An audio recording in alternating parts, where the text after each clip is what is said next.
Universitas Brawijaya had proclaimed as entrepreneurial university, who first set in the strategic plan Brawijaya University in 2006. To become into entrepreneurial university, Universitas Brawijaya have to reform three strategic issues in the field of autonomy, national competitiveness, and health organization. That basic become the foundation of any research that is implemented to have usefulness. So, the science and technology resulting from research activities can be developed into a new business unit in the community. As entrepreneurial university, Faculty of Administration Brawijaya University has dynamically developed, supporting the vision of Universitas Brawijaya. Faculty of Administration Brawijaya University for more than half-century has been the best trustable administrative education institution to graduate with the best bachelor degree in the field of administrative science. Dengan visi menjadikan VIA sebagai lembaga ilmu administrasi yang bermutu dan diakui oleh khalayak luas, baik di dalam maupun di luar negeri, kami akan selalu meningkatkan kualitas dan kinerja pendidikan yang berbasis pada nilai-nilai tata kelola kewirausahaan. Di dalam pengembangan pendidikan, kami juga didukung dengan adanya tenaga pendidik yang mumpuni dan ahli di bidang ilmu administrasi, memiliki latar belakang pendidikan dari dalam maupun luar negeri, atau tenaga pendidik di VIA UB juga tak jarang merupakan praktisi profesional sesuai dengan bidang keilmuannya. Mereka adalah orang-orang yang memiliki dedikasi tinggi untuk menghasilkan SDM yang ahli di bidang ilmu administrasi sehingga mampu berkontribusi demi kemajuan bangsa ini. VIA UB membuka berbagai ruang-ruang keilmuan di bidang ilmu administrasi. Di antaranya adalah ilmu administrasi publik dan ilmu administrasi bisnis. Keduanya memiliki sub-sub keilmuan yang membentuk beberapa program pendidikan yang telah mencetak lulusan-lulusan yang kompeten dan kredibel di bidang keilmuan masing-masing. Melalui evaluasi dan juga peningkatan mutu yang terus-menerus dilakukan, VIA UB diharapkan selalu menjadi lembaga pendidikan ilmu administrasi yang berkualitas dan dipercaya oleh masyarakat luas. Tata kelola keuangan dan sumber daya di Fakultas Ilmu Administrasi Universitas Brawijaya dilaksanakan secara terstruktur dengan menjadikan data sebagai landasan pengalokasian kebutuhan yang mendukung terselenggaranya proses pendidikan yang optimal. Di samping mahasiswa dipersiapkan sebagai insan akademis yang menguasai dengan baik pembelajaran di kelasnya terhadap teori-teori yang diberikan para dosen, kami juga melakukan pengembangan karakter atas minat bakat yang dipunyai oleh mahasiswa. It is my dream to complete my study in the administrative field. Faculty of Administrative Science, University of Brawijaya has become my third choice. In addition to the quality and good learning experience, graduate output has high employment opportunities to compete globally. The learning activities are delivered creatively and innovatively by the lecturers so students can get real learning experience to provide their close a picture of professional work. And I think this experience really helps students to shape their attitudes as the main factors in the world of work.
Universitas Brawijaya had proclaimed as entrepreneurial university, who first set in the strategic plan Brawijaya University in 2006.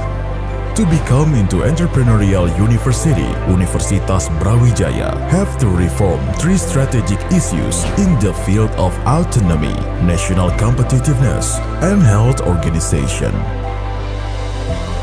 That basic become the foundation of any research that is implemented to have usefulness, so the science and technology resulting from research activities can be developed into a new business unit in the community.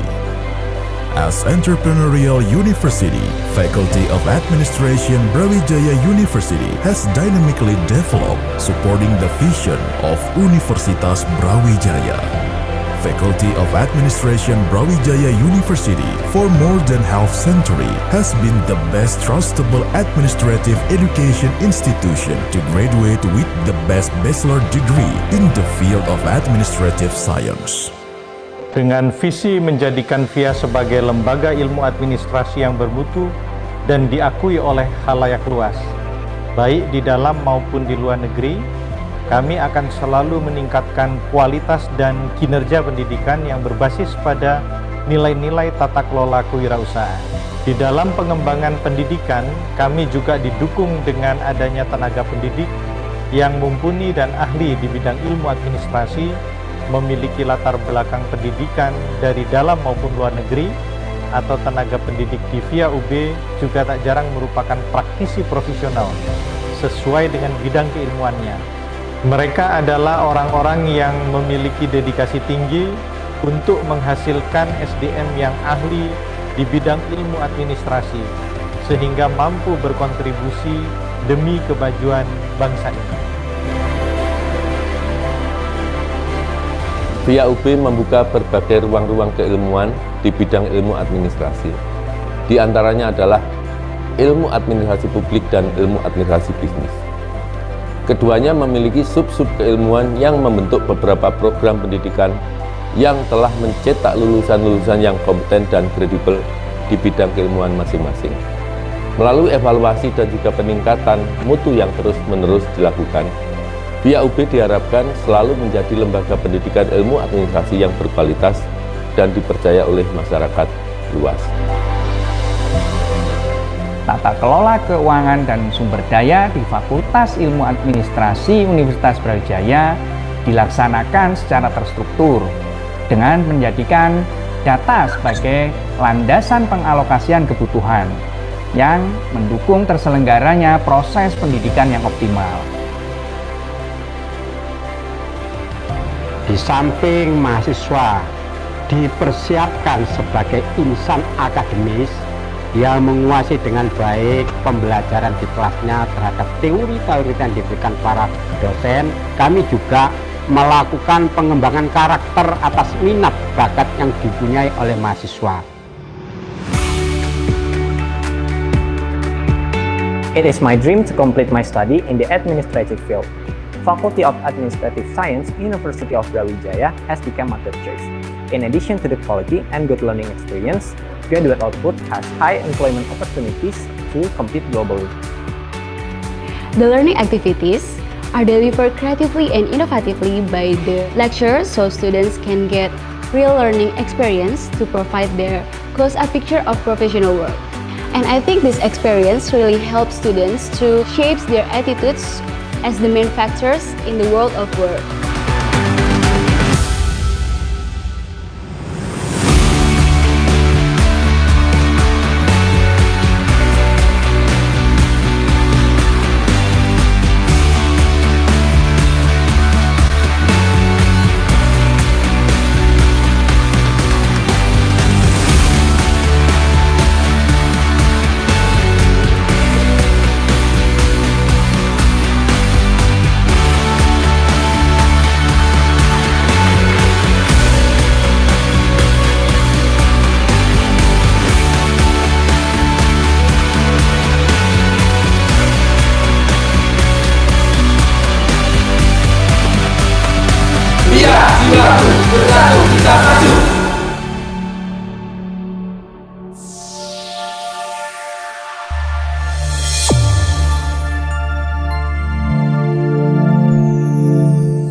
Universitas Brawijaya had proclaimed as entrepreneurial university, who first set in the strategic plan Brawijaya University in 2006.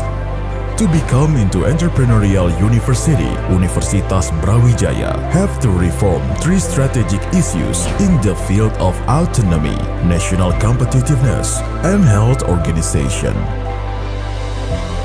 That basic become the foundation of any research that is implemented to have usefulness, so the science and technology resulting from research activities can be developed into a new business unit in the community. As entrepreneurial university, Faculty of Administration Brawijaya University has dynamically developed, supporting the vision of Universitas Brawijaya. Faculty of Administration Brawijaya University for more than half century has been the best trustable administrative education institution to graduate with the best bachelor degree in the field of administrative science.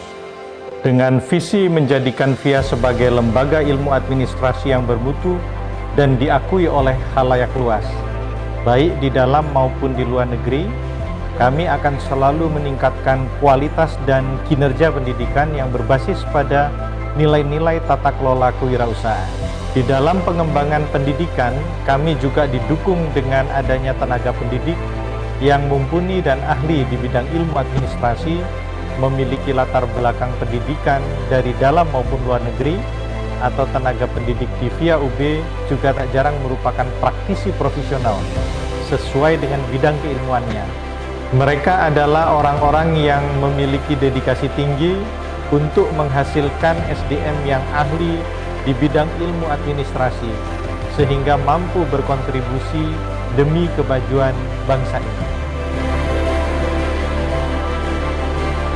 VIA UB membuka berbagai ruang-ruang keilmuan di bidang ilmu administrasi. Di antaranya adalah ilmu administrasi publik dan ilmu administrasi bisnis. Keduanya memiliki sub-sub keilmuan yang membentuk beberapa program pendidikan yang telah mencetak lulusan-lulusan yang kompeten dan kredibel di bidang keilmuan masing-masing. Melalui evaluasi dan juga peningkatan mutu yang terus-menerus dilakukan, VIA UB diharapkan selalu menjadi lembaga pendidikan ilmu administrasi yang berkualitas dan dipercaya oleh masyarakat luas. Tata kelola keuangan dan sumber daya di Fakultas Ilmu Administrasi Universitas Brawijaya dilaksanakan secara terstruktur dengan menjadikan data sebagai landasan pengalokasian kebutuhan yang mendukung terselenggaranya proses pendidikan yang optimal. Di samping mahasiswa dipersiapkan sebagai insan akademis yang menguasai dengan baik pembelajaran di kelasnya terhadap teori-teori yang diberikan para dosen, kami juga melakukan pengembangan karakter atas minat bakat yang dipunyai oleh mahasiswa. It is my dream to complete my study in the administrative field. Faculty of Administrative Science, University of Brawijaya has become my third choice. In addition to the quality and good learning experience, graduate output has high employment opportunities to compete globally. The learning activities are delivered creatively and innovatively by the lecturers, so students can get real learning experience to provide their close-up picture of professional work. And I think this experience really helps students to shape their attitudes as the main factors in the world of work.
Masih pakai virtual background.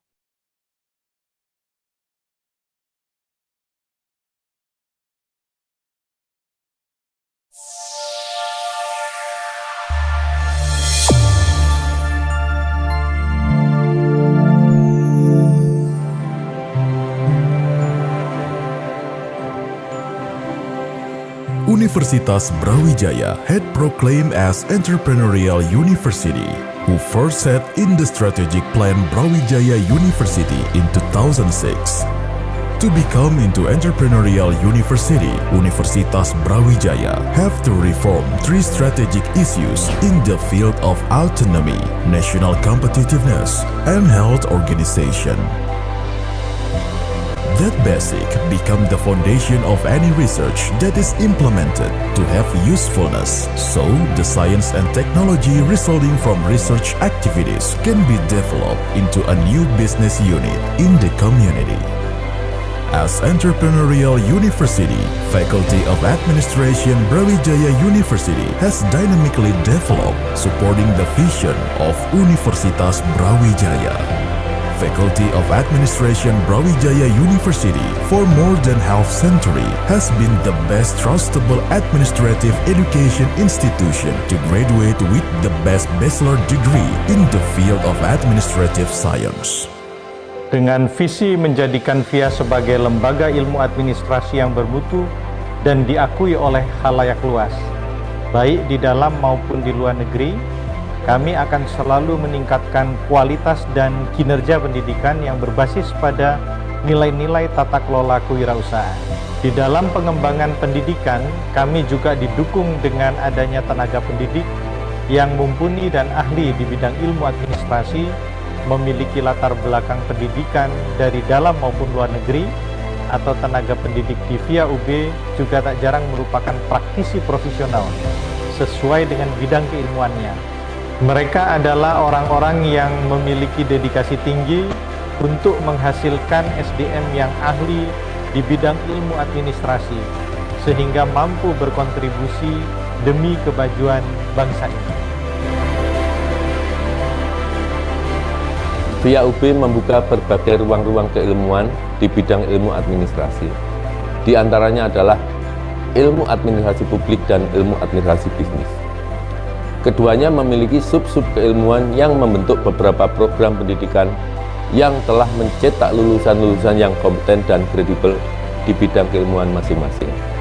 Melalui evaluasi dan juga peningkatan mutu yang terus-menerus dilakukan, VIA UB diharapkan selalu menjadi lembaga pendidikan ilmu administrasi yang berkualitas dan dipercaya oleh masyarakat luas.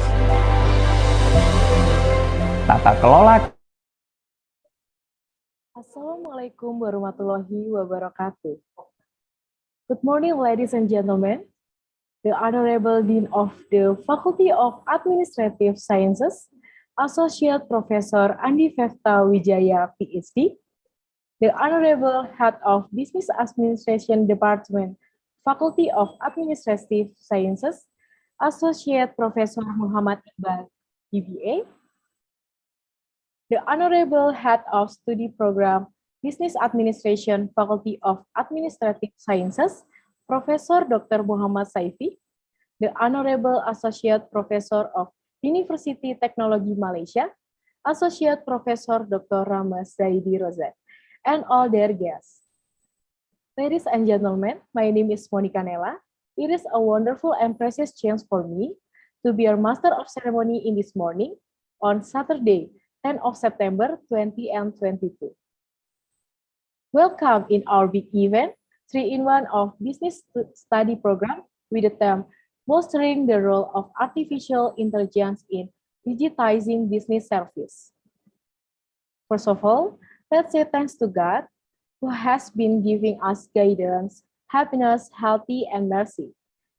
Thus we can attend with and participate in even without obstacles. In this beautiful moment, I would like to say welcome to Associate Professor Dr. Rama Zaidi Rozak from University Technology Malaysia. On this special morning, we have several agendas. So allow me to read several sequences of our agendas. The first is the opening, The second is let's sing the national anthem Indonesia Raya. The third is remark from Associate Professor Muhammad Iqbal, BBA. The fourth is remark from Associate Professor Andi Fefta Wijaya, PhD. And the fifth is main season with our guest lecturer, and the last, closing. Ladies and gentlemen, let's sing the national anthem Indonesia Raya.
On the following agendas is opening remark from Head of Business Administration Department, Faculty of Administrative Sciences. Please welcome Associate Professor Muhammad Iqbal, DBA. Time is yours. Thank you very much, Monica. Good morning, everyone. Assalamualaikum warahmatullahi wabarakatuh. Good morning, Associate Professor Zaidi. The Honorable Dean of the Faculty of Administrative Science, Associate Professor Associate Professor Andi Wijaya, PhD. Good morning, Pak Dekan, and Honorable. Good morning, Pak Iqbal. Morning. Yeah. Sehat-sehat, Pak Dekan. Sehat-sehat. Alhamdulillah, alhamdulillah. Yeah. I would like to also mention my my greetings to the head of the program of the undergraduate program for business administration, Professor M. Saifi, Muhammad Saifi. Hopefully he's here this morning because I cannot see him in my screen, but hopefully he'll join up soon. And good morning to all of the committee, the organizers, the students, and all of the participants who joined up with us this morning in order to join the 3-in-1 program conducted by the undergraduate program of business administration. First of all, this program is by far our 4th year in running of this program, the 3-in-1, which was aimed to engage practitioners, academics, overseers, as well as our academics. And within this program, we hope to learn and interact with our peers abroad and domestically in order to provide essential and important knowledge that our students need to obtain.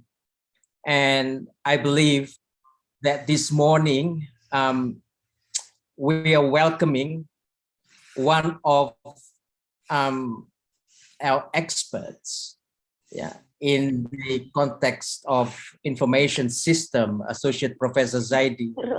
I have not seen Professor Zaidi for such, several years now because of the COVID, but hopefully he could rejoin us and visit us again in future to come.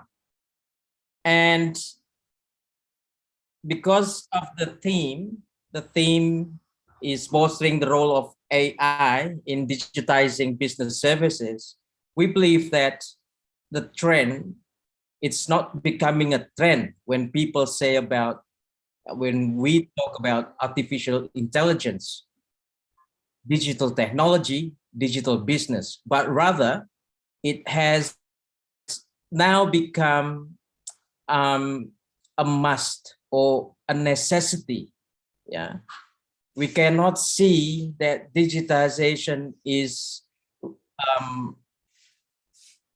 just as a trend, but now there is a growing need, because when we talk about artificial intelligence, we talk about information system, we talk about technologies.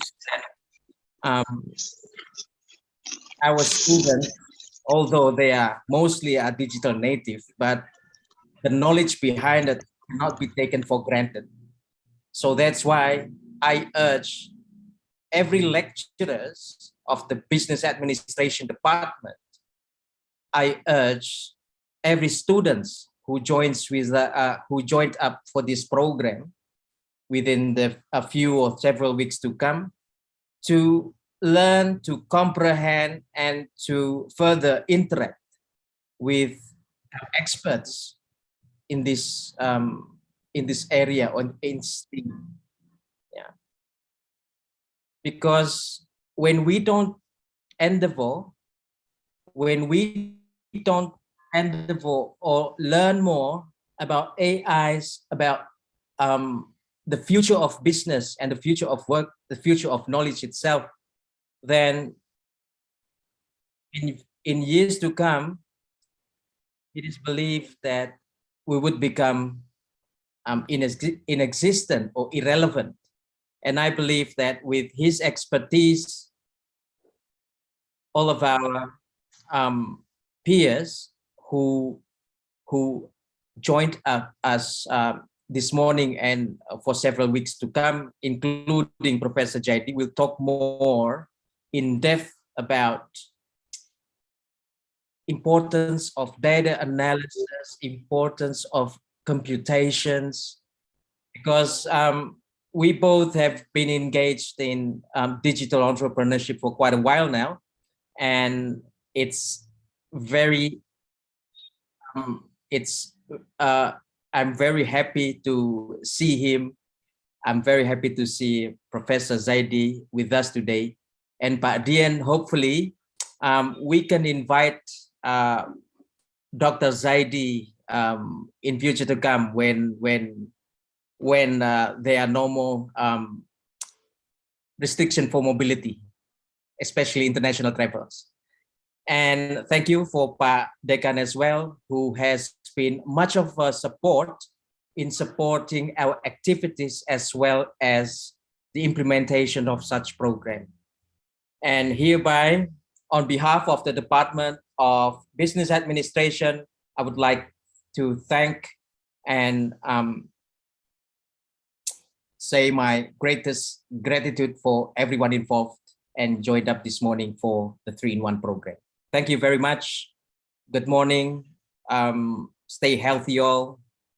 Wassalamualaikum warahmatullahi wabarakatuh. Okay, thank you, Pak Iqbal, for the speech. Next is Rime from Dean of Faculty of Administrative Science. Please welcome Associate Professor Andi Fefta Wijaya, PhD. Time is yours.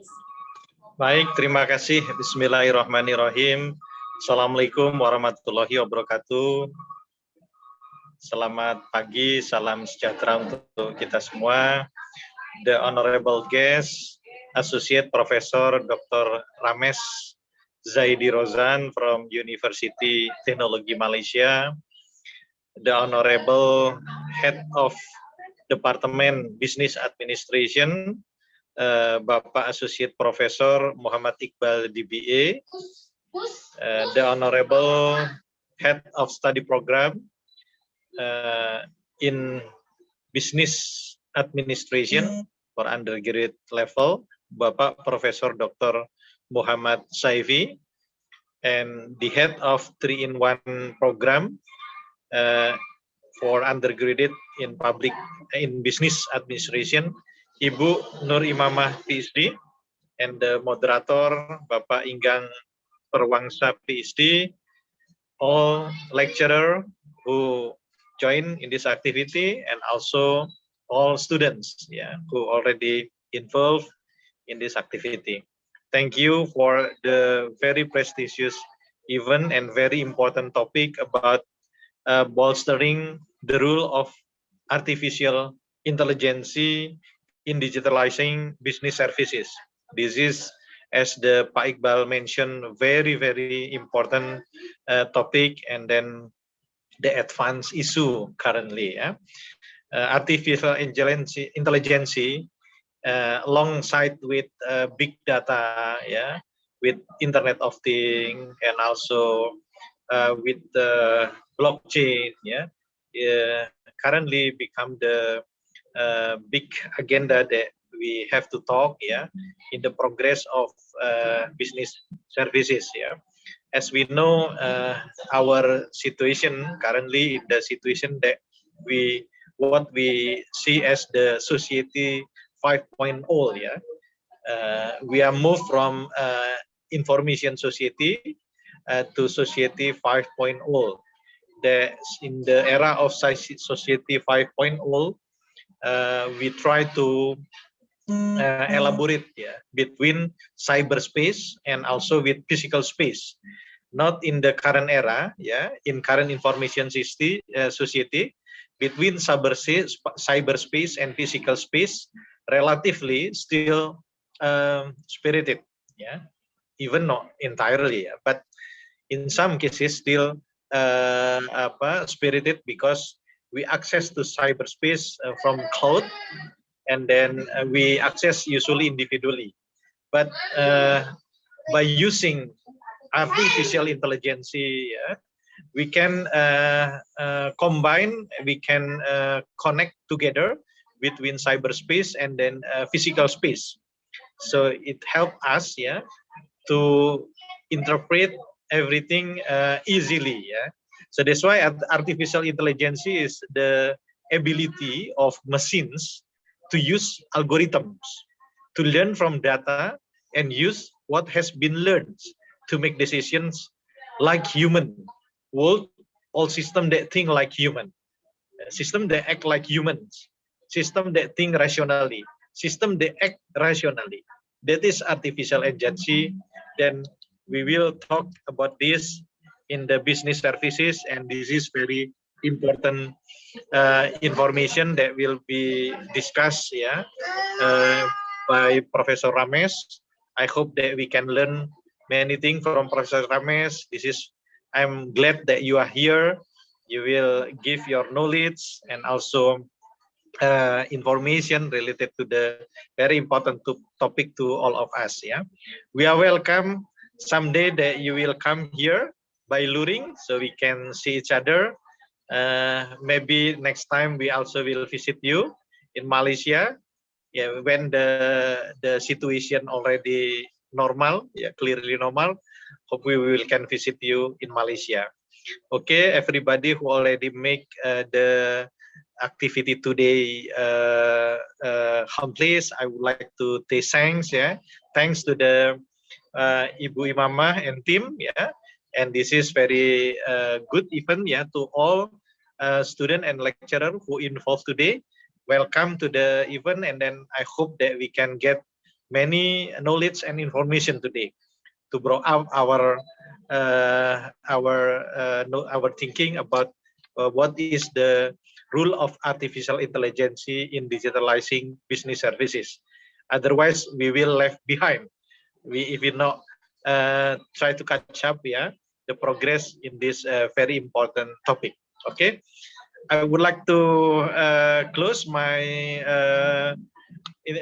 my speech, and formally I open up this 3-in-1 program, and hopefully this will be success today.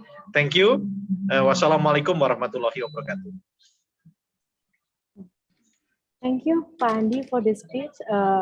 Before entering the main agendas, there will be a documentation session. Please the participants to turn on the camera first.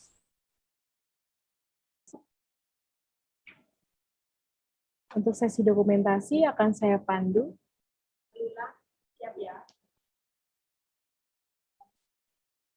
Mungkin dari slide yang pertama, 1, 2, 3. Untuk slide yang kedua, 1, 2, 3. Untuk slide yang ketiga, 1, 2, 3. Untuk slide yang keempat, 1, 2, 3. Untuk slide yang kelima, 1, 2, 3. Okay, thank you for all participants. Now let's continue the main agendas. That is, it will be delivered by our lecturer, Inggang Nur Alam, PhD, as moderator. Let I introduce curriculum vitae of moderator in Bahasa. Bapak Inggang Perwangsa Nur Alam, SE, MBA, PhD, merupakan salah satu dosen di Fakultas Ilmu Administrasi Universitas Brawijaya. Beliau memiliki keahlian pada perilaku konsumen, pengelolaan hubungan pelanggan, dan juga proses psikologi konsumen. Beliau menempuh pendidikan formal dengan meraih gelar sarjana pada Fakultas Ekonomi di Universitas Brawijaya, lalu Master of Business Administration pada University of Sunderland di Inggris, dan mendapat program doktor pada Kobe University di Jepang. Saat ini beliau aktif sebagai staf ahli pada program studi administrasi bisnis via UB. Dan itu Pak Inggang, time is yours. Thank you, Nela, for the time. The Honorable Head of the Department of Faculty of Administrative Science, Associate Professor Iqbal, the Honorable Dean of the Faculty of Administrative Science, Associate Professor Andi Fefta Wijaya, and also Associate Professor Zaidi from University Technology Malaysia. It's an honor for us having you here. And before we go to the main lecture, I would like to give read your short bio. Dr. Ramez Zaidi Rozan, an Associate Professor in Information Systems at Azman Hashim International Business School. Previously, he served as the Director of UTM Excite, a university-level center for innovation and entrepreneurship, building between UTM community and external stakeholders. He has over 27 years of experience in private and public organizations and has been an entrepreneur since 1993. He has a Bachelor of Science, Master of IT, and Doctor of Engineering in Information Science and Control Engineering in 2007 from Japan, and a diploma in digital entrepreneurship in 2020. Dr. Zaidi continues his professional development, having recently been selected as one of 16 worldwide participants of the International Visitors Leadership Program, USA, focusing on science and technology entrepreneurship, inter-regional project. He also led the Impact Digital Entrepreneurship Apprentice at KPT National Program, and just recently completed a master's program in data scientist. Since 2013, he has accumulated 1.5 billion industry grants and 2 million public grants from the Ministry of Higher Education Malaysia on projects relating to entrepreneurship development. Actively involved in coaching and mentoring startups, he has assisted many projects or enterprises owned by young entrepreneurs.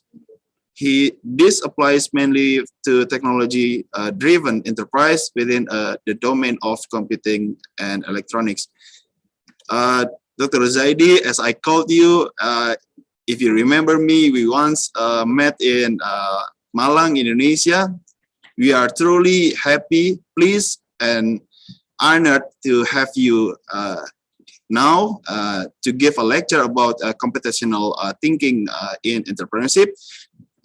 Surely this is a new perspective for us as our graduate students learning about design thinking or business model canvas. As you know, also you learn about that and then you have a knowledge about that. So computational thinking in entrepreneurship is a new perspective for us.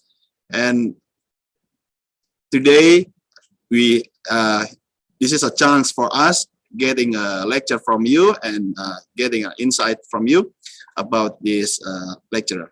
So we got 60 to 70 minutes of session because we are also graduated from Japan. Dr. Zaidi is my Dai Senpai, senior, my senior. Thank you, Dr. Zaidi. Time is yours. Please, about this session is yours. Thank you. Thank you. I'd like to say thank you to my dear friend, okay, my kohai, okay, Ingang-san. Yoroshiku onegaishimasu. Yoroshiku onegaishimasu. Konto hisashiburi desu ne. So it's a long time didn't meet. Okay, yes. allow me to share my slides. Yes, please. Okay, I hope everyone can see my slide.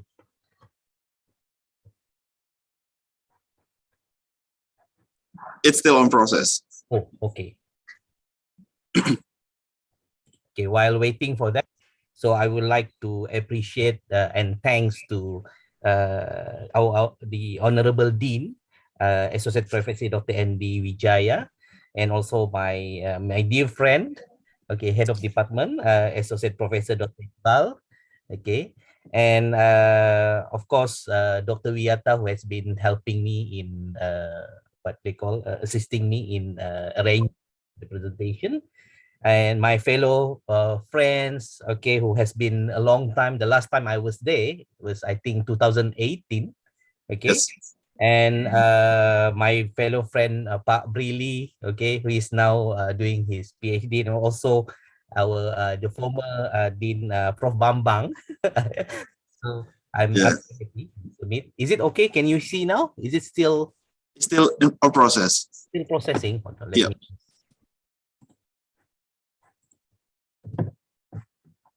Just wait for a while. I think there's something taking my resources very much.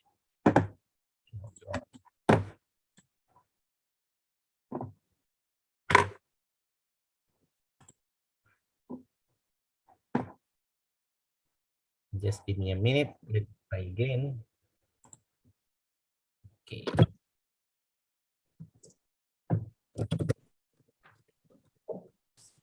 Dr. Zaidi, at this time, our participant is undergraduate students from different courses in system information management and e-commerce, and also in service marketing. So it's quite a broad perspective, maybe. Yeah, it's already. Let me. I can see. See, let me just put it in the presentations.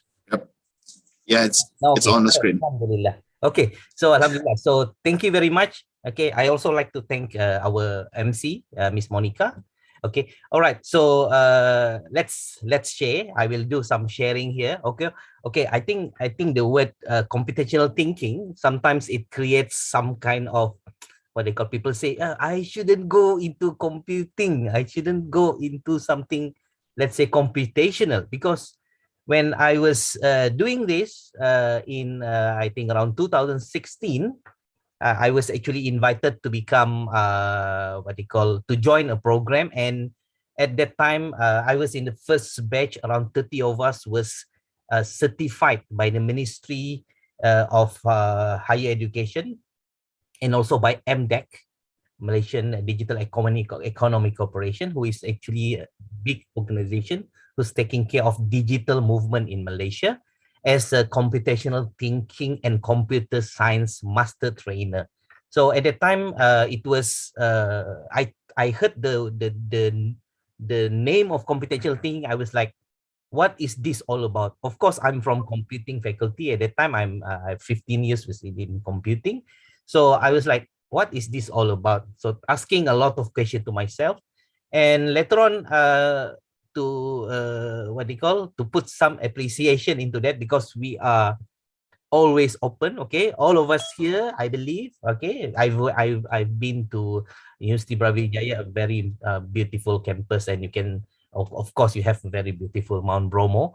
And I see, I meet with a lot of students. They are so very, very enterprising. Okay, so here, it's just a little, what they call, part of the thinking, which I would like to introduce, so that we can have a better thinking, or we call it a better thought process. Okay, so if you talk about thinking, there's a lot of thinking: mathematical thinking, strategic thinking. Just now, Dr. Ingang mentioned design thinking, okay, because it's focusing on design base, or we call it design approach. So all this kind of thinking, sometimes people feel like, oh, it's confusing. Okay, but don't be confused. Just open up, and then we will listen. I will share with you. Of course, there are level of easiness up to the level of quite challenging, but I'm going to share with you at the end, one of my students who just graduated, okay, Dr. Najmi, who actually I supervise PhD information systems, who actually the first to do computational thinking for SME, small medium enterprise. I will share his research a little bit, because it's quite complicated. It's very, very complicated, especially in terms of methodology. Okay, I'm not going very deep into that, but we'll open that later in the question. All right. So where is this word computational thinking came from? So it was introduced by Professor Samuel Pepper. Okay, that was a long time ago, actually 1980. All right, and at that time, this professor, mathematician, he mentioned that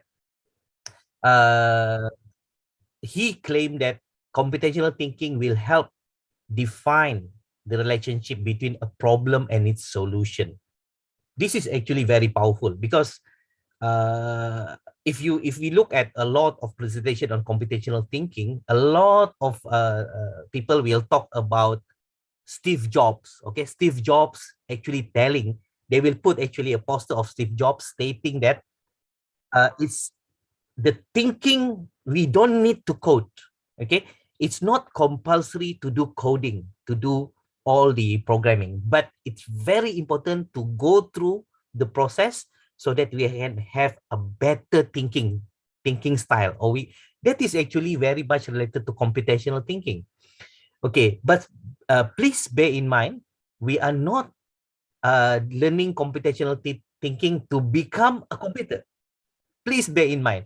Okay, so when I started in 2016, I actually trained 150 teachers. 150 teachers in Johor with another 4 of my team member. So one person actually handling 30 teachers. So it's actually a very long 6-month program. Okay, we have a lot of teachers, even the deputy, what they call director of education, was having an idea of computational thinking as a way of thinking so that human being can become like machine. Okay, no, we don't do that. Okay, we are much better than machine. We are much better. We design machine. Allah, the God, our God designed us. We design machine. So we cannot actually say the machine is better than us. The only thing is they have their ability to do something very efficient. They don't forget things. They actually less error and so on. Okay, so here when Samuel Pepper came out with the concept of relationship between problem and solution, it's not very famous. Okay, because he's a mathematician and he feels like whatever he do, it's related to computational thinking. So it's like it's a practice for him. So it's not really being advertised or given a lot of awareness. So when did it become so famous? This is a question. When did it become so famous? So this lady is a professor in computer science, okay? Professor Janet Wing, Professor Wing. So she started to actually put into a perspective of what is computational thinking. So she actually mentioned computational thinking is a thinking processes, okay, involved in formulating problems and their solutions so that the solutions are represented in a form that we can actively or we can give it effectively to an information processing agent. So, wow, so it's like, wow, so big. It's actually very, very big. So, but these things, the centers there is what all the computer scientists have been doing for many, many years. So when I went into computational thinking and computer science program, it's a national program, which I mentioned just now, and I got the certification to become a master trainer. When I came in, I saw this definition, then I say, oh, I know already what is this all about.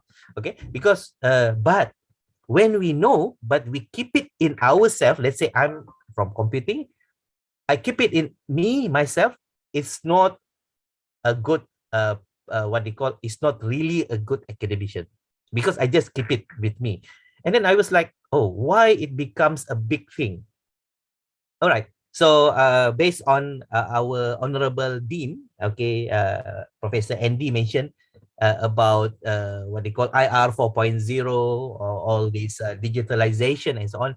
So this is where actually it kicks in because in order to make sure that people get the understanding of how to develop something and we can actually pass it to a machine, okay, or whatever it is that we do in mathematics, we calculate, and then it goes to our calculator. Okay, the calculator will do processing. Otherwise, everything will be so difficult. Okay, so that is actually computational thinking. All right. So in this case, okay, what the responsibility that we are having here is to break it down until everyone can practice. Okay, so please remember all our fellow guests here, of course, our beloved students from the information system maklumat, sistem pengajian maklumat, and so on. Adalah it's very important so that we don't think it's difficult. I tell you, it's not difficult. I tell you, it's not difficult. It's just a thing we call it common sense, but we must make it as a common practice. Okay, please, this is very important. Okay, so this definition, what it says actually in a normal language, in everyday you can say it to anyone, is like thinking of something specifically on the problem, thinking again on the solution, write it down into something that is easily represented. Maybe it's an information representative tool. For example, flow charting. Everyone is doing flow charting. And then later on, we take this, pass it to, we call it an information processing agent. To make things simpler, the agent is not necessarily machine. Not necessarily machine, okay? It can be a human being who is very expert in coding. He understood everything, he code for you. Then voila, then finish. We settle that one. Okay, so please be relaxed because it's not that difficult. But if we go deeper, the difficulties goes to the type of problem that we want to solve. All right. Okay, so these are, for example, the city processes. We have problems and we have there are so many types of computational thinking process, but the most accepted one is these four. We call it decomposition, call it pattern recognition. We also call it, the other one is abstraction, and the other one is algorithm. And later on, once we go through all these processes, we would be able to go into what we call as information processing. Okay, so let me proceed. Okay, so the background and motivation for me actually to go very deeply into this, okay, is, okay, we know already, Professor Wing mentioned about city, but if you look at city, one of the things that she mentioned there is city for everyone, every way, and it can be applied in any domain, and also for non-major computer people. When this thing came out, a lot of people say, are you sure, Professor Wing? Are you sure? So, you know, we are academicians, so we always look at this critically. Are you sure it can be used for everyone? Everyone, that means in every, for example, levels, maybe from primary school, secondary schools, and go tertiary level, or maybe everywhere, it doesn't matter what context you put, and also in any domain, maybe in domain of, for example, food industry, in domain of, let's say specifically in digital marketing, or maybe in what they call entrepreneurship, for example. That's a very big world by itself. Okay, and it's meant for non-computer people, non-major computer. That means they don't have anything to do about understanding computer. They can do that. And then Professor Guzdial came out in 2015, stated that lack of study on how CT can demonstrate the transfer of knowledge from computer science to real world. This is the way when Professor Wing mentioned about any way everyone can do. Guzdial mentioned that, hey, there's no study, you know. We are just talking. And then for your information, my honorable, my ladies and gentlemen, Professor Janet Wing came out with an article, Computational Thinking. It's just a 2 pages article in SEM, Association for Computing Machinery. And that 2 pages article becomes like, boom, everyone were like, what happened? Okay, so Guzdial, after he mentioned that lack of study, somebody else or all of us must study this. And then Denning came out, he mentioned that lack of empirical studies to support Wing's claim that it can be transferred to non-computer people. So when we say lack of study, lack of empirical study, that means lack of research. Okay, lack of empirical research, which we are responsible to do as a researcher. Okay, so this is where I was like, oh, this is something that I've applied to teach teachers. I've applied to help entrepreneur, and now I'm doing consulting. Just last Thursday, I met with my business partner. We were discussing on a specific problem related to parallel processing and also concurrent processing for a specific event. Very, very specific. And when I asked that question, he was like, he's an expert, subject matter expert. He was like, I cannot answer you, Prof. I said, yeah, this is what we have to do, sit down together. So, but if I tell that, it already applied to non-academic. But now, these two guys, Guzdial and Denning, mentioned we must go and do empirical study. So whatever it is, if you Google computational thinking, you can see a lot of people actually now doing research on computational thinking in education. That's the most. Okay, based on one of my paper, bibliometric analysis. Oh, I don't have the paper to show you today, but it's actually showing the biggest one is on education. So it goes to my mind, where does it show how it applies to entrepreneurship? No one has been doing it. And I found one when we Google, that was 2018, one website, British Computing Society, mentioned that CT, computational thinking, is good for business. We were like, okay. So me and my student were so excited. We found that and we went in and learned. They mentioned, but not very, very specific. So again, it creates a big question to me and my student. I say, we need to do something. We need to do something. But my student were like, how, what to do? I said, let's go and find something. So that's where we come out with, I come out with one PhD student related to this, and we'll go again deeply into that. All right. So one motivation that we found, okay, is based on Mr. Illich, Professor Illich comment, the effect of city on daily life and practical uses. This is what he claimed. He mentioned that city can be used in daily life. As I mentioned just now, it's common sense, but is it common practice? Okay, so the other one is the impact and significance of city in certain profession. It's acceptable.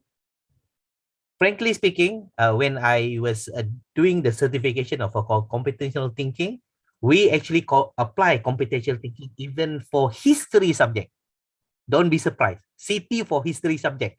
Okay. Later on, when I tell you the concept, then you can make sense out of it. Okay.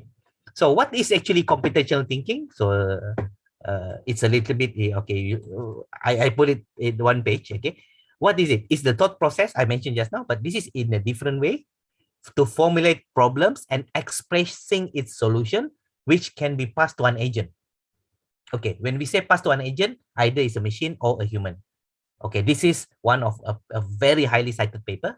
Okay, and number two, it has been dubbed as a fundamental skill for 21st century and learnable by all, regardless of discipline. That was me and my students' paper, 2021. And the other one, CT establishes a more natural-like thought process. This is what I put in my paper. Of course, it's still under research. I mentioned the word natural-like, so I have to prove it. Okay, and it is simpler for learners from non-technical discipline due to the association of real practice with CT. Okay, so because I'm from computing, now I moved to business school in Malaysia, in UTM. That is where I found when I introduced CT, people were like, sir, this is business school. This is not computing. Last time you are in computing, you okay. I said, no. Just listen to me. When I tell, then you believe me. So it's the same, because even last time I went twice to Brawijaya University, I was requested to present keynote speech for non-computing. So that is a challenge for me, but I try very much to make sure that we can, because we need to synergize. We have to work together. Computer people cannot work without people from public admin. We got people from business admin. No, I don't think so. It won't work. No one can work alone. Okay. And the four main pillar of facet of CT are decomposition, pattern recognition, algorithm, and abstraction. Okay. Some of the words they mentioned like hashing, pipelining. Okay. Don't think about that. Just if you can think it like algorithm as a step, it's good already. Okay. I will show you what it is, the basic of it. Okay, so if you look here, okay, so I found a diagram. It shows what is decomposition, breaking down data and problems into smaller parts. We have been doing it, right? We have been doing it. So there are so many ways of doing it. Number two, pattern recognition. Observe patterns and trends in data. We also have been doing it. Okay. Number three, algorithms. I think the mostly used. Okay. Determine what steps are needed to solve a problem. Step 1, step 2, step 3. So we do it, even the simplest one, we use what they call flow charting. Okay, we have been doing it. And the fourth one is actually abstraction. This one is a little bit confusing, but still, I will explain later. What we do is we remove the detail and we only find, or we only show the relevant information. Okay, in computing, we call it information hiding. Okay, but I don't want to use that one here. It's not so good in business. Oh, your information hiding. Oh, it's not so good. Okay, the word is not, it doesn't bring good connotation. All right, so I want to share a few of papers that I presented, and me and my student presented. The first one is a challenge also, because I came out with a way to do a CT, computational thinking approach to learning data science for business school students. Okay, I think it's relevant to everyone here. Okay, and then Alhamdulillah, that paper, I got a best presenter award for that. Okay, just to share, if we see here, data science, okay, talking about data science alone, okay, I'm not talking about data science from perspective of computing. I'm talking data science from the perspective of, in this case, because the conference was for accountant. So here, even I actually extracted, okay, some of the people there, they didn't realize that it's actually put under AACSB because it's very new. AACSB to add data analytics from 1st July in Uniform Certified Public Accountant, CPA, examination blueprint for auditing and attestation and business environment and concept. So there are two here. If you look here, digital playmaker and also the data navigator. You see. So it's very important. Okay. No longer we just say leave it to the computer people. Okay. And then the difficulties with conventional data science. Here I actually mentioned the difficulties.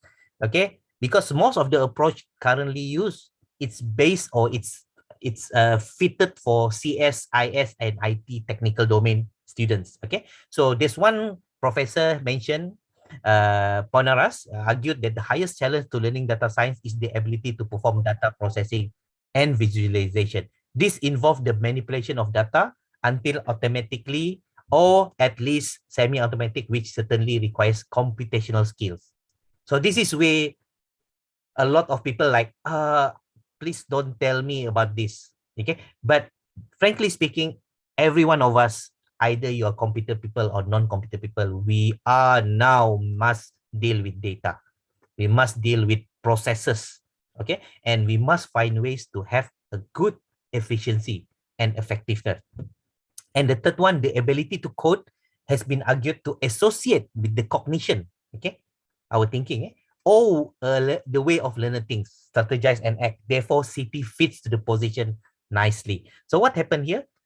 If for those who are familiar with what they call doing assignments in programming, like me last time, we do a lot of assignments. If I'm given a problem, you are given a problem, another friend given a problem, none of us will write the same way. None of us. Unless it's copy. It's copy is different story. Okay. But if you do it on your own, none.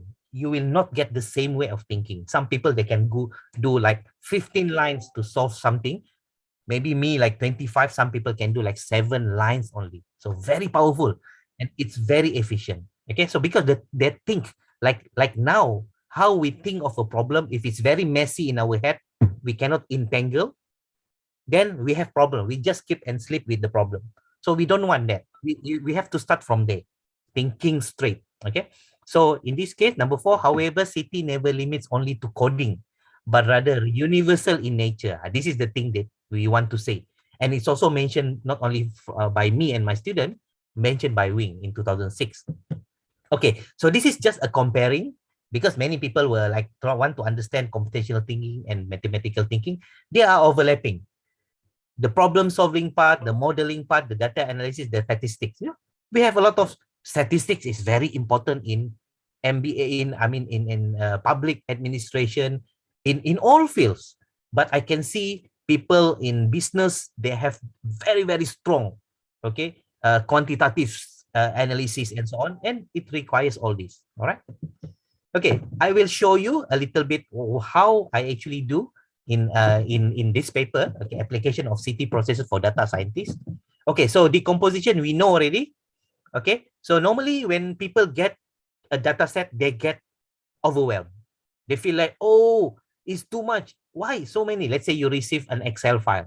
What should you do first? That's the question. What should you do first? So some people say, okay, I receive Excel file, and then what I do, I look at the formula. Some people, they go into detail. They look at the formula. Why this one come out like this? Some people, they look into a bigger picture. Okay, so a bigger picture and a detailed picture, I'll cover that later in abstraction. But the best thing about when looking at big things, we need to break it down into smaller pieces. We call it decomposition. Let's say you get this. Okay, this is one of the projects that I do when I do the machine learning. Okay, so a lot of this is very long actually until the bottom there. So there's a lot of variable there. And then we have all this. Okay, and then later on you got headache already. So what happened in data science? We have tools to help us. For example, D types. These are tools. You just have to remember. Okay, and then you can just use this tool, D types, bracket, enter, then you can get whatever it is, the big picture of the file itself. Okay, so we actually see, and then we break it down into smaller pieces. So we call it decomposition.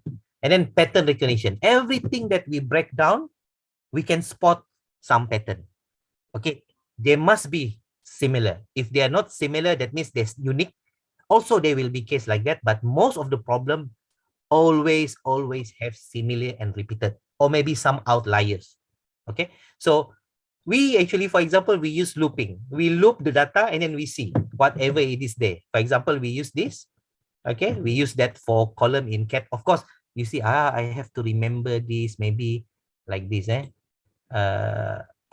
maybe I need to remember this. Don't worry, you can, it's not exam. You can have the menu with you, and then you just key in, type, and then it just helps you in finding the pattern. You see all these, they have pattern, the green color. And algorithm, this is the most used by anyone. It's a step-by-step instruction of how to solve a problem. Okay, this involves the step of exploring the data, knowing the number of the records, knowing the column. Imagine if you look at the Excel file, okay, we can see, oh, okay, how many records we have, how many columns we have, how many numbers we have, what are the process. So every each of this is actually algorithm. So it's step by step. So normally, let's say, if we relate this to our life, let's say we are making coffee. Let's say, like say me here, I have my coffee. So I make coffee. Number one, how I make coffee. I find coffee on the shelf. This is, we call it a pseudo code. Okay, pseudo code. This one, okay. Find coffee on the shelf, look at the item in the coffee. If it's coffee, I'm okay. If not coffee, I go back. So this algorithm is logic, okay. And then we call it abstraction. This is a little bit challenging, but I will show you a picture so that it's easy for you to understand, okay. So it looks like this. This, abstract ometer, we call it, okay. No, this is not developed by me, but it's nice, okay. You see, if we go into things which are too detailed, too realistic, some people may not, maybe they understand, but they don't have time to listen to you. Okay, and some things too abstract, people don't actually know. You see, we don't actually know what is the square. There's a black line going through it, but we don't know what is the square. But this one is just right. Okay, so abstraction is the process to hide information if the things are not required. Okay, so as a learner, when we apply computational thinking, in computing, we have abstraction layer, higher layer, layer 1, layer 2, layer 3, because we have different layer to show the details. If we put more layer, that means we have more detail. Okay, so here in data science, we even have a lot of library in Python. Okay, so and anyone can learn. In I believe if you go online, there's a lot of tools available. In just 30 minutes, you can get to understand what is all these tools that are provided related to looking at the big picture and the details. Okay, so even in business, I put there, business students are trained better to deliver abstracted high value information. In what sense? Pitching. People in business, they can do pitch very, very well. Why? Because they know the big picture. They can just tell you the value. Everyone must graduate at least one thing they need to know is to write a value proposition statement. Okay, when we learn BMC, we learn lean canvas, we learn design thinking, at the end of the day, we need to put that value proposition. So that is actually abstracted level. Okay, just right. If you go too detailed, you don't have that much time to do elevator pitch. So like this is example. If we are abstract level, we can see a lot of things, but we cannot see very detailed. But we know a bird's eye picture of it. Oh, okay, now I know the location. Where is Surabaya? Okay, where is Malang? Then I know. Where do you fly? So, then I see. But some people, you tell them, can you tell me where's Malang? They go deeply down Malang. I say, no, I don't want to do that. I want to see how far is it from the airport. And then they make it zoom out like this, zoom out, abstracted level. They zoom out. Okay, then they can see this. Then we can see Surabaya. Okay, Surabaya here, and then we drive Bromo here, and so on. Then we know. So if you go deeper, like here, Earth view, street view, satellite view, okay, here, okay, even you go up, it becomes even more real. And this is like, sorry, this is 3D, okay. It's a technology, of course, but it shows us very, very detailed. Okay, so that is CT. Okay, so that's the basic component. We call it basic processes of CT. Okay, there's another one paper that we published 2019, benefit of CT. So in this paper, we are trying to find what are the processes in entrepreneurship, in business process, and how does it relate to CT. So this is an illustration of business process model. If you see here, we know very, very clearly they have business fragment. Okay, it's one big pieces, and then break it down, and they recognize as pattern, and they assign business goals to everything. They may be different business goal, but if this one and this one is the same business goal, they may apply, because it's the same pattern, they apply the same principle there, and they improve the business. So we can see the composition of the business process into small fragment, and each fragment is assigned their business goal. If they are the same, they probably be treated the same. All right. So, and then these places we are combined into business service model, and so on. So it's already proven. Okay. This is just a simple paper, a simple conference paper, but it's an index IEEE paper, just to show there's a relationship between CT and business processes. And there's another one. This one we go a little bit more detail. Okay, computational thinking as problem solving process, because a lot of things that we were asked, please show us a new process, please. But our motivation is actually to empirically test the what they call the claim by Wing stated that you can pass to normal people, you can pass to whatever domain. So that's our motivation. Okay, so what we did here, okay, these are the CT framework, okay, based on one author here, and then from that CT framework we try to detail out, okay, one by one. Okay, and then what are the things that we found? This is an interview with an expert who deals with hundreds and hundreds of entrepreneurs. The entrepreneurs, okay, come and they want to write proposal. Okay, I think every one of us, okay, Pak Iqbal, okay, Pak Andy, Pak Ika, every one of us have this experience meeting with Wira Usaha. So Wira Usaha, they come and then I have problem. Can you help me? And then they will tell us. We give them form, they will write, and then we don't understand what they write. They know what they do. They know they really can make money. They really know what they do, but they don't actually know how to tell us the story. So we were like, okay. So when we did an interview to develop this paper, we interview an expert, which his and her job is to write whatever it is, the thing that is given by the Wira Usaha, right? To make clear. And we follow a standard form given by government under the Public-Private Research Network Program. But then we found problem. Not only us, it's run all over Malaysia. We are one center who is running it in the southern of Malaysia, in Johor. The rest, all the universities in Malaysia also doing it. And we have problem. The problem is they don't actually know how to actually write in the form.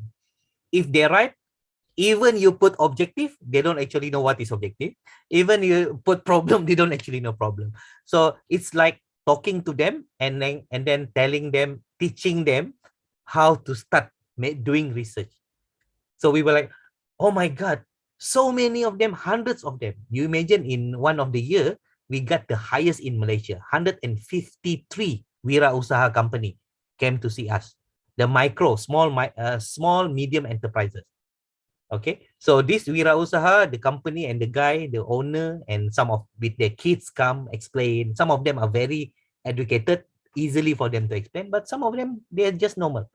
So what we did from the interview, we found out, number one, the problem is inability to elaborate on problem. They just say, for example, I just give example, this group, this Wira Usaha, wants to peel pineapple, nanas, wants to peel the skin of pineapple. And then she actually used just knife.